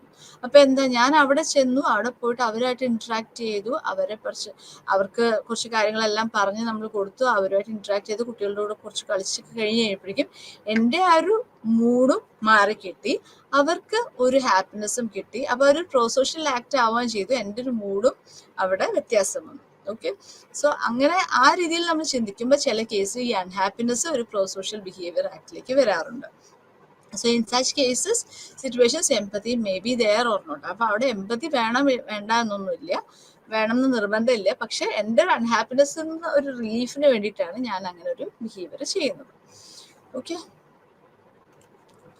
അടുത്തത് കോമ്പറ്റിറ്റീവ് ആൾട്രോയിസം. കോമ്പറ്റിറ്റീവ് ആൾട്രോയിസം എന്ന് പറയുന്നത് to enhance our own significance, എൻ്റെ തന്നെ സിഗ്നിഫിക്കൻസിന് വേണ്ടിയിട്ട്, അല്ലെങ്കിൽ എൻ്റെ ഒരു സ്റ്റേറ്റസ് ഇമ്പ്രൂവ് ചെയ്യാൻ, അല്ലെങ്കിൽ എൻ്റെ സൊസൈറ്റിയിൽ എൻ്റെ ഒരു റെപ്യൂട്ടേഷന് വേണ്ടിയിട്ട് നമ്മൾ ചെയ്യുന്ന പ്രവൃത്തി, അതിന് വേണ്ടിയിട്ട് നമ്മൾ ചെയ്യുന്ന പ്രോ സോഷ്യൽ ബിഹേവിയർ ആണ് നമ്മൾ കോമ്പറ്റിറ്റീവ് ആൾട്രോയിസത്തിൽ പറയുന്നത്. അപ്പം ഒരാള് സൊസൈറ്റിയിൽ എനിക്കൊരു റെക്കഗ്നീഷൻ കിട്ടാൻ വേണ്ടിയിട്ട് ഞാൻ ഇതായിപ്പോൾ അമ്പലത്തിലേക്ക് ഞാൻ ഇത്ര സംഭാവന ചെയ്തു എന്ന് പറയാം, അല്ലെങ്കിൽ പള്ളിയിലേക്ക് ഞാൻ ഇത്ര സംഭാവന കൊടുത്തു, അവിടെ ഉള്ള പാവപ്പെട്ടവർക്ക് ഞാൻ ഇത്രയും സംഭാവന കൊടുത്തു എന്ന് പറയുമ്പോഴേക്കും നീ ഇത്രയും കൊടുത്തു, എന്നാൽ ഞാൻ കുറച്ചും കൂടി കൊടുക്കേണ്ടതല്ലേ എന്ന് ഞാൻ ഉള്ളിൽ ചിന്തിച്ച് ഞാൻ അതിനേക്കാൾ കൂടുതൽ കൊടുത്തു. അപ്പം നമുക്ക് കൂടുതൽ റെക്കഗ്നീഷൻ കിട്ടുന്ന ഒരു സ്റ്റേജ് ഉണ്ടെങ്കിൽ, അല്ലെങ്കിൽ നമുക്ക് അവിടെ ഒരു റെപ്യൂട്ടേഷൻ കൂടുതൽ വരികയാണെന്നുണ്ടെങ്കിൽ ആ ലെവലിലും നമ്മൾ ചെയ്തു. അപ്പൊ അതിനെയാണ് നമ്മൾ കോമ്പറ്റിറ്റീവ് ആൾട്രോയിസം എന്ന് പറയാം. അപ്പൊ ഒരാൾ ചെയ്തു, അതിനെ മറികടന്നിട്ട് വീണ്ടും നമ്മൾ ചെയ്യുകയാണ്. അപ്പൊ അവിടെ കോമ്പറ്റീഷൻ ആണ് വരുന്നത്. പക്ഷെ എനിവേ അതിനിടയിലും we are helping others. Okay, അടുത്തത് kin selection theory. Kin selection തിയറിയിൽ പറയുന്നത് പ്രോ സോഷ്യൽ ബിഹേവിയർ ഒരു എവല്യൂഷണറി പെർസ്പെക്റ്റീവ് വെച്ച് നോക്കുമ്പോൾ ഞാൻ ഹെൽപ്പ് ചെയ്യുന്നത് കൂടുതലും എൻ്റെ ജീൻസുമായിട്ട് സിമിലർ ആയിട്ടുള്ള, അതായത് ഇപ്പം ഞാൻ എൻ്റെ റിലേറ്റീവ്സിനെ ഹെൽപ്പ് ചെയ്യുന്നു, ഞാൻ എൻ്റെ ഫ്രണ്ട്സിനെ ഹെൽപ്പ് ചെയ്യുന്നു, അല്ലെങ്കിൽ ഞാൻ എൻ്റെ പോലെ തന്നെ ചിന്തിക്കുന്ന ആളുകൾ ഞാൻ ഹെൽപ്പ് ചെയ്യുന്നു. സോ അത്തരത്തിലുള്ള ജീൻസ് വീണ്ടും വീണ്ടും വരണം, അല്ലെ അങ്ങനെയുള്ള ജീൻസ് ട്രാൻസ്ഫർ ചെയ്യണം നെക്സ്റ്റ് ജനറേഷനിലേക്ക് എന്നുള്ളൊരു മോട്ടീവാണ് അവിടെ വരുന്നതെന്ന് പറയുന്നത്. സോ ഇറ്റ്സ് നമ്മൾ അറിഞ്ഞിട്ടല്ല നമ്മൾ പറയാം അങ്ങനത്തെ ഒരു ജീൻ ട്രാൻസ്ഫർ വരണമെന്നൊന്നും നമ്മൾ ചിന്തിക്കില്ല. പക്ഷെ എനിക്ക് അറിയുന്ന ആളുകൾക്ക് കൂടുതൽ ബെനിഫിറ്റ് ചെയ്യണം, എനിക്ക് അറിയുന്ന ആളുകളെ കൂടുതലും ഞാൻ സഹായിക്കണം എന്ന് നമ്മൾ ചിന്തിക്കുകയാണ്. ദാൻ എനിക്ക് അറിയില്ലാത്തൊരു വ്യക്തിയെ ആയിട്ട് നമ്മൾ നോക്കുക. അല്ല, അപ്പം എൻ്റെ ബന്ധുക്കളെ ഞാൻ കൂടുതൽ സഹായിക്കുന്നു ദാൻ എൻ്റെ പരിചയത്തിലുള്ള, അല്ലെങ്കിൽ എൻ്റെ ഒരു അക്വൈൻറ്റൻസ് മാത്രം നിൽക്കുന്ന ആളുകളെക്കാളും എന്നാണ് അവിടെ പറയുന്നത്. ആ ഒരു പ്രിൻസിപ്പിളാണ് കിൻ സെലക്ഷൻ തിയറിയിൽ പറയുന്നത്. Okay, so theories motivation behind prosocial ബിഹേവിയറിൽ 1 empathy altruism hypothesis, 2 empathic joy hypothesis, 3 negative state relief hypothesis, 4 competitive altruism, 5 kin selection theory. ഇനി അടുത്തത് പറയുന്നത് ബൈ സ്റ്റാൻഡർ എഫക്റ്റ് എന്നാണ്. സോ എന്താണ് ഈ ബൈ സ്റ്റാൻഡർ എഫക്റ്റ് എന്ന് നോക്കാം. ഇപ്പം കിറ്റി ജെനിവേഴ്സ് ഒരു മർഡർ കേസാണ്, 1964 സംഭവിച്ചത്. അപ്പൊ ഇതിനകത്ത് കിറ്റി ജെനിവേഴ്സ് എന്ന് പറയുന്ന ജെനോവേസ് എന്ന് പറയുന്ന ഒരു ലേഡി, അവര് മരിക്കുകയാണ്, അവരെ കൊല്ലുകയാണ് ചെയ്യുന്നത്. അപ്പൊ ഈ കൊന്നത് വിൻസ്റ്റൺ മോസ്ലെ എന്ന് പറയുന്ന ഒരാള് ഈ ലേഡിയെ പുറകെ ചേസ് ചെയ്ത് പിടിച്ചിട്ട് സ്റ്റാബ് ചെയ്യാണ് ചെയ്തത്, സ്റ്റാബ്ഡ് ഹെയർ. അപ്പം ഇത് ഒരു അപ്പാർട്ട്മെന്റിന്റെ കീഴെയാണ് ഇത് നടക്കുന്നത്. ഇത് വിറ്റ്നസ് ചെയ്തുകൊണ്ട് ഒരു 38 നൈബേഴ്സ് ഇത് വിറ്റ്നസ് ചെയ്തിട്ടുണ്ടായിരുന്നു. പക്ഷെ അതിനകത്ത് ഒരാൾ മാത്രം ഷൗട്ട് ചെയ്തു ക്രിമിനലിന്റെ അടുത്ത് ഈ സംഭവം നടക്കുന്ന സമയത്ത്. അപ്പം ഇതൊരു അപ്പാർട്ട്മെന്റിന്റെ അവിടെയാണ് സംഭവിക്കുന്നത്. 38 പേര് ഇത് കണ്ടുകൊണ്ടിരിക്കുകയാണ്. അതിനകത്ത് ഒരാൾ മാത്രം നിങ്ങൾ എന്താ ചെയ്യുന്നത്, നിങ്ങൾ എന്താ അവരെ ചെയ്യുന്നതെന്ന് പറഞ്ഞിട്ട് ഷൗട്ട് ചെയ്തു. ബാക്കി ഈ 37 പേരും സൈലന്റ് ആയിട്ട് നിന്ന് ഇത് ഫുൾ വാച്ച് ചെയ്യായിരുന്നു. ഇതൊരു 45 മിനിറ്റിന്റെ ഒരു അറ്റാക്ക് ആയിരുന്നു. ഓക്കെ, അപ്പൊ ഈ 45 മിനിറ്റും ആദ്യത്തെ 2-3 മിനിറ്റ് ഒക്കെ ചിലപ്പോൾ മിസ്സായെന്ന് വരും. പക്ഷെ ബാക്കിയുള്ള മിനിറ്റ്സ് മുഴുവൻ ഈ ഒരു അറ്റാക്ക് കംപ്ലീറ്റ് ഈ 37 നൈബേഴ്സും കണ്ടുകൊണ്ടിരുന്നിട്ടും nobody responded. No one responded except one shouted at the criminal and it was a 45 minutes attack. അപ്പം ഇതിനെ ബേസ് ചെയ്തിട്ട് ജോൺ ഡാർലി ആൻഡ് ബിബ് ലാറ്റൻ അപ്പൊ ഇവര് ഇത് പഠിച്ചു. അപ്പൊ ഇതിനെ കുറിച്ചിട്ട് അവര് ചിന്തിച്ചു, എന്തുകൊണ്ടാണ് ആളുകൾ റിയാക്ട് ചെയ്യാതിരുന്നത് and why that lack of reaction, അതിനെ കുറിച്ചിട്ട് ചിന്തിച്ചു. അപ്പം ഇത് 1964 സംഭവിച്ചത്. അപ്പൊ ഇത് ചിന്തിച്ചപ്പോഴാണ് ഇതിന്റെ ഒരു ടേം അവരിൽ വന്നത്, ആ ഒരു പേര് വന്നത്. It's called bystander effect. Bystander effect എന്ന് പറഞ്ഞു കഴിഞ്ഞാല് നമ്മൾ പറയില്ലേ, ആള് കൂടുമ്പോൾ പാമ്പ് ചാവില്ല എന്ന് പറയുന്നത്. ഓക്കെ, അപ്പൊ എന്താ സംഭവിക്കാന്ന് വെച്ച് കഴിഞ്ഞാൽ ഇവിടെ ഒത്തിരി ആളുകൾ വരുമ്പം ഒരു വ്യക്തി ചിന്തിക്കുന്നത് എന്താ മറ്റേ ആൾ പോവാത്ത എന്താ, അടുത്ത ആൾ ചിന്തിക്കുന്നത് അപ്പൊ ഇവന് പൊക്കൂടെ, ഇവനല്ലേ താഴെ നിൽക്കുന്നത്, ഇവനല്ലേ ഓടി പോകാൻ പറ്റുന്നത്. ഇങ്ങനെ നമ്മൾ പലരും ചിന്തിക്കുന്നു. അപ്പൊ ഇങ്ങനെ ചിന്തിക്കുന്നതിന്റെ ഇടയിൽ പിന്നെ നമ്മൾ ചിന്തിക്കുന്നത് ഇതിന്റെ റീസൺസ് ആണ്. അപ്പൊ അവര് പോവാത്തോണ്ട് എന്തെങ്കിലും കാരണം കൊണ്ടായിരിക്കും അവര് താഴത്തോടെ പോവാത്തത്. അപ്പൊ പിന്നെ നമ്മളും പോകണ്ട. അപ്പൊ ഇതിനെ പ്ലൂറലിസ്റ്റിക് ഇഗ്നോറൻസ് എന്ന് പറയും. അപ്പൊ അവിടെ ബൈസ്റ്റാൻഡർ എഫക്ട്. ആ സമയം അവിടെ വേറെ ഒരു വ്യക്തിയും ഇല്ല, ഒരു വ്യക്തി വേറൊരു വ്യക്തിയെ ആക്രമിക്കുന്ന കാണും, വേറെ ആരും ഇല്ലെങ്കിൽ ഡെഫിനറ്റ്ലി ഞാൻ അവിടെ പോയി അത് അവിടെ എന്തെങ്കിലും ഒരു മെഷർ ഞാൻ എടുക്കും, അല്ലെ അറ്റ്ലീസ്റ്റ് ഞാൻ പോലീസിനെ വിളിക്കും, എന്തെങ്കിലും ഞാൻ അവിടെ ഒരു മെഷർ എടുക്കും. പക്ഷെ ഇവിടെ ആരും മെഷർ എടുത്തില്ല എന്ന് പറയും. ആ ഒരു ടേമിനാണ് നമ്മൾ ബൈസ്റ്റാൻഡർ എഫക്റ്റ് എന്ന് പറയുന്നത്. അപ്പം അവിടെ തന്നെ ഒരു പ്ലൂറലിസ്റ്റിക് ഇഗ്നോറൻസും വരുന്നുണ്ട്. പ്ലൂറലിസ്റ്റിക് ഇഗ്നോറൻസ് എന്ന് പറയുമ്പോൾ അവിടെ എന്താ സംഭവിക്കുന്നതെന്ന് ക്ലാരിറ്റി ഇല്ല. അപ്പൊ ആളുകൾ പല രീതിയിൽ അവരുടെ ഇഷ്ടത്തിനനുസരിച്ച് ചിന്തിച്ച് ആ ഒരു സിറ്റുവേഷൻ മൂവ് ചെയ്ത് പോവുകയാണ് ചെയ്യുന്നത്. ഓക്കെ, സോ അവർ ഡെവലപ്പ് ചെയ്ത ഒരു പ്ലാൻ ആണ്. It's A 5 stage model of helping behaviour. ഞാൻ പറഞ്ഞുതരാം. അപ്പം ഇതിൽ പറയുന്നത് നമ്മൾ ഒരു വ്യക്തിയെ, വേറൊരു വ്യക്തിയെ അല്ലെങ്കിൽ വേറൊരു സാഹചര്യത്തിൽ നമ്മളൊരു വ്യക്തിയെ ഹെൽപ്പ് ചെയ്യുന്നതിന് മുന്നേ നമ്മൾ ഈ സ്റ്റെപ്സ് എല്ലാം കടക്കുന്നുണ്ടെന്ന് പറയാം. അപ്പൊ ഇതൊരു 5 സ്റ്റെപ്പാണ് ഇതിനകത്ത് വരുന്നത്. അപ്പം ഈ 5 സ്റ്റെപ്പിലും യെസ് ആണെങ്കിൽ മാത്രമാണ് ഫൈനൽ ഒരു ഹെൽപ്പിലേക്ക് എത്തുന്നുള്ളൂ എന്നാണ് പറയുന്നത്. ഓക്കെ, സോ അതിനകത്ത് ഫസ്റ്റ് സ്റ്റെപ്പ് നോക്കുകയാണെങ്കിൽ something unusual in the situation is noticed. അപ്പം ആദ്യം എന്തോ ഒരു അൺയൂഷ്വൽ സിറ്റുവേഷൻ ഉണ്ടല്ലോ, അല്ല എന്തോ ഒരു ക്രൈ, അല്ല എന്തോ ഒരു പ്രശ്നം ഉണ്ട് എന്ന് നമ്മൾ കേട്ടു, ശബ്ദം കേട്ടു, അല്ലെങ്കിൽ വീഴുന്ന ശബ്ദം കേട്ടു, അങ്ങനെ എന്തെങ്കിലും ഒരു എമർജൻസി, ഒരു അൺയൂഷ്വൽ ആയിട്ടുള്ള ഒരു കാര്യം ഉണ്ടെന്ന് ഞാൻ നോട്ടീസ് ചെയ്തു. നോട്ടീസ് ചെയ്തില്ലെങ്കിൽ ഇത് സംഭവിക്കില്ല. അപ്പൊ നോട്ടീസ് ചെയ്ത് കഴിയുമ്പോൾ അപ്പൊ അവിടെ എസ് ആയി. ദെൻ അടുത്ത സ്റ്റേജ് എന്ന് പറയുന്നത് ഈ സിറ്റുവേഷൻ ഒരു എമർജൻസി സിറ്റുവേഷൻ ആണെന്ന് ഞാൻ മനസ്സിലാക്കി. ഇപ്പൊ നോട്ടീസ് ചെയ്ത ശബ്ദം അതെന്തോ കാറിന്റെ ഹോണോ അങ്ങനെ എന്തോ ആയിരുന്നെങ്കിൽ ഓക്കെ വിട്ടു. പക്ഷെ അതൊരു എമർജൻസി സിറ്റുവേഷൻ ആണെന്ന് ഞാൻ മനസ്സിലാക്കി. അപ്പൊ അവിടെയും യെസ്. എമർജൻസി സിറ്റുവേഷൻ അല്ലെങ്കിൽ അതാ ശബ്ദം കേട്ടു, ആ പോയി കഴിഞ്ഞു, അവിടെ ഒരു ഹെൽപ്പ് പ്രൊവൈഡ് ചെയ്യുന്നില്ല. സോ സിറ്റുവേഷൻ പെർസീവ് ചെയ്തു ആസ് എൻ എമർജൻസി. ഓക്കെ, ഇനി പെർസീവ് ചെയ്ത് കഴിയുമ്പോൾ പിന്നെ അടുത്ത സ്റ്റേജ് എന്താ, എനിക്ക് അതിനകത്ത് ഞാൻ റെസ്പോൺസിബിൾ ആണോ ഹെൽപ്പ് ചെയ്യാൻ, അതാണ് അടുത്ത് ചിന്തിക്കുന്നത്. അപ്പം എനിക്കവിടെ റെസ്പോൺസിബിലിറ്റി ഉണ്ടോ, ഞാൻ ഹെൽപ്പ് ചെയ്യേണ്ട കാര്യം ഉണ്ടോ, അതോ അവിടെ വേറെ ആരെങ്കിലും ഉണ്ടെങ്കിൽ ഞാൻ ഡെഫിനറ്റ്ലി ഞാൻ അവിടെ ഹെൽപ്പ് ചെയ്യേണ്ട കാര്യം വരുന്നില്ല. അവർക്കും ബുദ്ധിമുട്ടാണോ, അപ്പം ഞാൻ ഹെൽപ്പ് ചെയ്യേണ്ട ആവശ്യം ഉണ്ട് എന്ന് മനസ്സിലാക്കി കഴിഞ്ഞാൽ അവിടെ അടുത്ത സ്റ്റേജിലേക്ക് നമ്മൾ കിടക്കുകയാണ്, 4th സ്റ്റേജിലേക്ക്. അടുത്ത സ്റ്റേജ് എന്ന് പറയുമ്പോൾ അവിടെ എങ്ങനെ ഹെൽപ്പ് ചെയ്യണം. ഇപ്പൊ ഞാൻ കാണുന്നു വെള്ളത്തിൽ, ഞാൻ റോട്ടിൽ കൂടെ പോകുന്ന സമയത്ത് താഴെ പാലത്തിന്റെ അടിയിൽ ഒരാളിങ്ങനെ പൊങ്ങുന്ന കാണുന്നുണ്ട്. അപ്പം അത് അൺയൂഷ്വൽ, അയാൾ എന്നെ രക്ഷിക്കണേന്ന് പറയുന്നുണ്ട്. അപ്പൊ ഞാൻ ഓർത്തു, അയ്യോ ഞാൻ മാത്രമേ ഉള്ളൂ, ഞാൻ രക്ഷിച്ചേ പറ്റുള്ളൂ എന്ന് ഓർത്തിട്ട് ഞാൻ വെള്ളത്തിലേക്ക് എടുത്തു ചാടി. പക്ഷെ എനിക്ക് നീന്താൻ അറിയില്ലെങ്കിലോ. സോ അപ്പം അവിടെ എനിക്ക് നീന്താൻ അറിയില്ലെങ്കിൽ അവിടെ അടുത്ത സ്റ്റെപ്പ് ഞാൻ എടുത്തിരിക്കണം. ഓക്കെ, സോ അപ്പൊ എങ്ങനെ ഹെൽപ്പ് ചെയ്യണം, അതിനുള്ള റിസോഴ്സസ് എനിക്ക് ഉണ്ടെങ്കിൽ നമ്മൾ അടുത്ത സ്റ്റേജിലേക്ക് പോവാണ്, ഫൈനൽ ഡിസൈഡ് ചെയ്യാണ് ടു ഹെൽപ്പ് അല്ലെങ്കിൽ to save that person. Okay, അപ്പം അവിടെ നമ്മളൊരു ഫ്രാക്ഷൻ ഓഫ് എ സെക്കൻഡിൽ ഇതെല്ലാം നമ്മൾ സംഭവിച്ചിട്ടാണ് നമ്മളൊരു വേറൊരു വ്യക്തിയെ ഒരു എമർജൻസി സിറ്റുവേഷനിൽ ഹെൽപ്പ് ചെയ്യുന്നതെന്നുള്ളതാണ് മനസ്സിലാക്കേണ്ടത്. ചില സിറ്റുവേഷനിൽ കുറച്ചും കൂടി സമയം എടുക്കാം. ഇപ്പം മുങ്ങിച്ചാവാൻ പോകുന്ന കേസിലാണെങ്കിൽ നമ്മൾ ഇതെല്ലാം നമ്മൾ പടപടപടയെന്ന് ഓരോ ഫ്രാക്ഷൻ ഓഫ് സെക്കൻഡിൽ നമ്മൾ ഇതെല്ലാം ചിന്തിച്ചിട്ടാണ് നമ്മൾ ചാടുന്നത്. ഇപ്പം അല്ലാത്തൊരു സിറ്റുവേഷൻ ആണ് വരുന്നതെങ്കിൽ നമ്മളവിടെ ആംബുലൻസ് വിളിക്കുന്നു, അല്ലെങ്കിൽ വേറെ എന്തെങ്കിലും എമർജൻസി ഫയർഫോഴ്സിനെ വിളിക്കുന്നു. ഇങ്ങനെ പല സ്റ്റേജസും അവിടെ വരുന്നുണ്ട്. അപ്പം ഇത്രയും ഈ 5 സ്റ്റേജസിലൂടെയാണ് നമ്മളൊരു ഹെൽപ്പിംഗ് ബിഹേവിയറിലേക്ക് എത്തുന്നതെന്നാണ് ബിബ് ലാറ്റനും ജോൺ ഡാർലിയും പറയുന്നത്. ഓക്കെ, സോ ഫസ്റ്റ് പറയാം 5 stages of helping behaviour. First, noticing something unusual in the situation. അപ്പൊ സിറ്റുവേഷനിൽ എന്തോ അൺയൂഷ്വൽ ആയിട്ട് ഉണ്ട് എന്നുള്ളത് നമ്മൾ മനസ്സിലാക്കുക.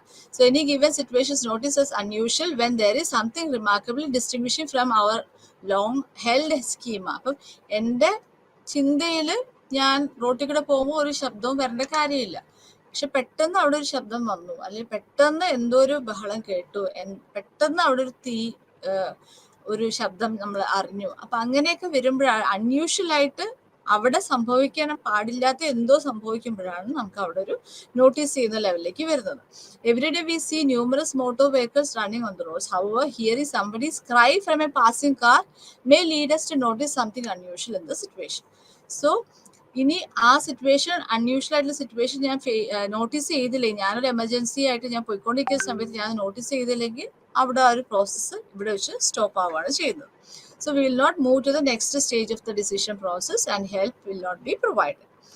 Then അടുത്തത് situation perceived as an emergency. അതൊരു എമർജൻസി സിറ്റുവേഷൻ ആണെന്ന് ഞാൻ മനസ്സിലാക്കി. അവിടെ ഒരു ആംബിഗ്വിറ്റി ഉണ്ട് അല്ലെങ്കിൽ അൺസർട്ടനിറ്റി ഉണ്ട് എന്ന് നമ്മൾ മനസ്സിലാക്കുകയാണ് ചെയ്യുന്നത്.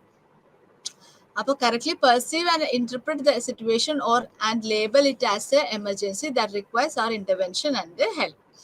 ദെൻ അപ്പം ഒരു ആംബിഗ്വിറ്റി അല്ല അൺസർട്ടനിറ്റി വരുമ്പോൾ ഇപ്പൊ ഒത്തിരി ആളുകളുണ്ട് അവിടെ. അപ്പം എന്തോ സംഭവിച്ചു എന്ന് നമ്മൾ മനസ്സിലാക്കി, അവിടെ എന്തോ പ്രശ്നമുണ്ടെന്ന് മനസ്സിലാക്കി, പ്രശ്നം എമർജൻസി ആണ്, അവിടെ നമ്മൾ ആക്ട് ചെയ്യണം എന്ന് പറയുമ്പോൾ അവിടെ കംപ്ലീറ്റ് ക്ലാരിറ്റി വന്നു. പക്ഷേ അവിടെ ഒത്തിരി ആളുകൾ ഉണ്ടെങ്കിൽ അവിടെ ആംബിഗ്വിറ്റി ഉണ്ട്. അത് അവർ തമ്മിൽ എന്തോ ഇടപാടാണ്, അല്ലെങ്കിൽ അവർ തമ്മിൽ എന്തോ ലവേഴ്സ് ക്വാറലോ അങ്ങനെ എന്തോ ആണ് എന്ന് നമ്മൾ പറഞ്ഞിട്ടുണ്ടെങ്കിൽ അവിടെ എന്താ സംഭവിക്കുക, പിന്നെ അതാണ് പറഞ്ഞു പോവുക. അതിനെയാണ് നമ്മൾ പ്ലൂറലിസ്റ്റിക് ഇഗ്നോറൻസ് പറയുന്നത്. അപ്പൊ മൾട്ടിപ്പിൾ ബൈസ്റ്റാൻഡേഴ്സ് വന്നാൽ ഇങ്ങനെ ഒരു പോസിബിലിറ്റി അവിടെ പറയുന്നുണ്ട്. ആംബിഗസ് ആണ് സിറ്റുവേഷൻ എങ്കിൽ പലരും പല രീതിയിലുള്ള ഇന്റർപ്രറ്റ് ചെയ്തിട്ട് ആ സിറ്റുവേഷനെ കണക്കിലെടുക്കാനുള്ള പോസിബിലിറ്റി പറയുന്നുണ്ട്. So ambiguity and uncertainty in a situation becomes more significant in the presence of multiple bystanders. The phenomenon of pluralistic ignorance suggests that an earlier action in an ambiguous situation in the presence of multiple, അപ്പോൾ വേറെ ആരും പെട്ടെന്ന് പ്രതികരിക്കാതെ ഞാൻ മാത്രം പ്രതികരിച്ചു കഴിയുമ്പം എന്തെങ്കിലും ഒരു എംബ്രാസ്മെന്റ് വന്നാൽ, ഇപ്പം പ്രത്യേകിച്ച് ഇങ്ങനെ പ്രാങ്കും കാര്യങ്ങളൊക്കെ ഉള്ളതുകൊണ്ട് ആളുകൾക്ക് പെട്ടെന്ന് റിയാക്ട് ചെയ്യാനൊക്കെ ഒരു ബുദ്ധിമുട്ടുണ്ട്. വെച്ച് കഴിഞ്ഞാൽ അത് ഉള്ളതാണോ അല്ലാത്തതാണോ എന്നൊക്കെ ഉള്ള ഒരു തോട്ട്സ് അവിടെ വരാറുണ്ട്. Thus in the presence of multiple bystanders, people hesitate to act and withhold the help. അടുത്തത് അസ്യൂമിങ് റെസ്പോൺസിബിലിറ്റി ടു ഹെൽപ്പ്. അവിടെ എന്റെ റെസ്പോൺസിബിലിറ്റി ഉണ്ടോ ഇല്ലയോ എന്നുള്ളത് നമ്മളോട് നോക്കുന്നത്, ഞാൻ ചെയ്യേണ്ടതുണ്ടോ. ഇപ്പം ഒത്തിരി ആളുകളുണ്ട്, ആ ആളുകളുടെ ഇടയിൽ നിന്ന് എന്റെ പേര് വിളിച്ചിട്ട് എന്നെ സഹായിക്കും, അവിടെ പോയി സഹായിക്കും. ഇല്ലെങ്കിൽ ഞാൻ ഓർക്കും അവിടെ വേറെ ആളുണ്ടല്ലോ, അവർ ചെയ്തു, നമുക്ക് പോവാം, നമുക്ക് തിരക്കല്ലേ എന്ന് പറഞ്ഞിട്ട് നമ്മൾ മാറി പോകും. അപ്പൊ അതിനെയാണ് നമ്മൾ ഡിഫ്യൂഷൻ ഓഫ് റെസ്പോൺസിബിലിറ്റി എന്ന് പറയുന്നത്. അപ്പൊ ഒത്തിരി ആളുകൾ ഉണ്ടെങ്കിൽ അവിടെ ഡിഫ്യൂഷൻ ഓഫ് റെസ്പോൺസിബിലിറ്റിയുടെ പോസിബിലിറ്റിയും പറയുന്നുണ്ട്. ഓക്കെ, ദെൻ അടുത്തത് ഡിസൈഡിങ് ഹൗ ടു ഹെൽപ്പ്. എങ്ങനെയാണ് ഞാൻ ഹെൽപ്പ് ചെയ്യുക, എനിക്ക് അതിനുള്ളൊരു സ്കില്ല് അല്ലെങ്കിൽ ഒരു നോളജ് അല്ലെങ്കിൽ കോമ്പറ്റൻസ് ഉണ്ടോ ഇല്ലയോ എന്ന് നമ്മൾ അറിഞ്ഞിരിക്കണം. ഇല്ല എങ്കിൽ നമ്മൾ കൂടി അതിനകത്ത് പെട്ടുപോകാനുള്ള പോസിബിലിറ്റിയാണ് പറയുന്നത്. For example, if you see somebody drowning in the swimming pool, you will provide help to the person unless you are a swimmer. നമ്മുടെ സ്വിമ്മർ ആണെങ്കിൽ മാത്രമാണ് നമുക്ക് ആ ഒരു ഹെൽപ്പ് കൊടുക്കാനായിട്ട് സാധിക്കുള്ളൂ. ഓക്കെ, അപ്പോൾ ഹാർട്ട് അറ്റാക്ക് ഒക്കെ വരുന്ന സമയത്താണ് അവിടെ ഒരു മെഡിക്കൽ പ്രൊഫഷണൽ ഉണ്ടാണ്, അല്ലെങ്കിൽ നമുക്ക് CPR കൊടുക്കാൻ നമുക്ക് കൃത്യമായിട്ട് അറിഞ്ഞിരിക്കണം എന്നുള്ളതാണ്. അല്ലെങ്കിൽ ആ ആളുടെ ഒരു മരണം വരെ സംഭവിക്കാനുള്ള പോസിബിലിറ്റി നമ്മളായിട്ട് ചിലപ്പം ഉണ്ടാക്കും. Okay, so deciding how to help. Then അടുത്തത് deciding finally implement the help. അപ്പൊ ഡിസൈഡിങ് ടു ഫൈനലി ഇംപ്ലിമെന്റ്, അപ്പൊ ഫൈനലി നമ്മൾ ഇതെല്ലാം ചിന്തിച്ചിട്ട് അതിന്റെ പ്രോസും കോൺസും എല്ലാം നമ്മൾ ചിന്തിച്ചതിന് ശേഷം we are helping the person. Okay, ഇതിനെയാണ് നമ്മൾ 5 സ്റ്റേജസ് ഓഫ് ഹെൽപ്പിംഗ് ബിഹേവിയർ എന്ന് പറയുന്നത്. സോ അൺയൂഷ്വൽ ആണെന്ന് കണ്ടു, അത് എമർജൻസി ആണെന്ന് കണ്ടു, നമ്മളുടെ റെസ്പോൺസിബിലിറ്റി ആണെന്ന് കണ്ടു, എങ്ങനെ ഹെൽപ്പ് ചെയ്യേണ്ടതെന്ന് എനിക്കറിയാം, എന്നിട്ട് ഫൈനലി നമ്മൾ ഹെൽപ്പ് ചെയ്യാനാണ് ചെയ്യുന്നത്.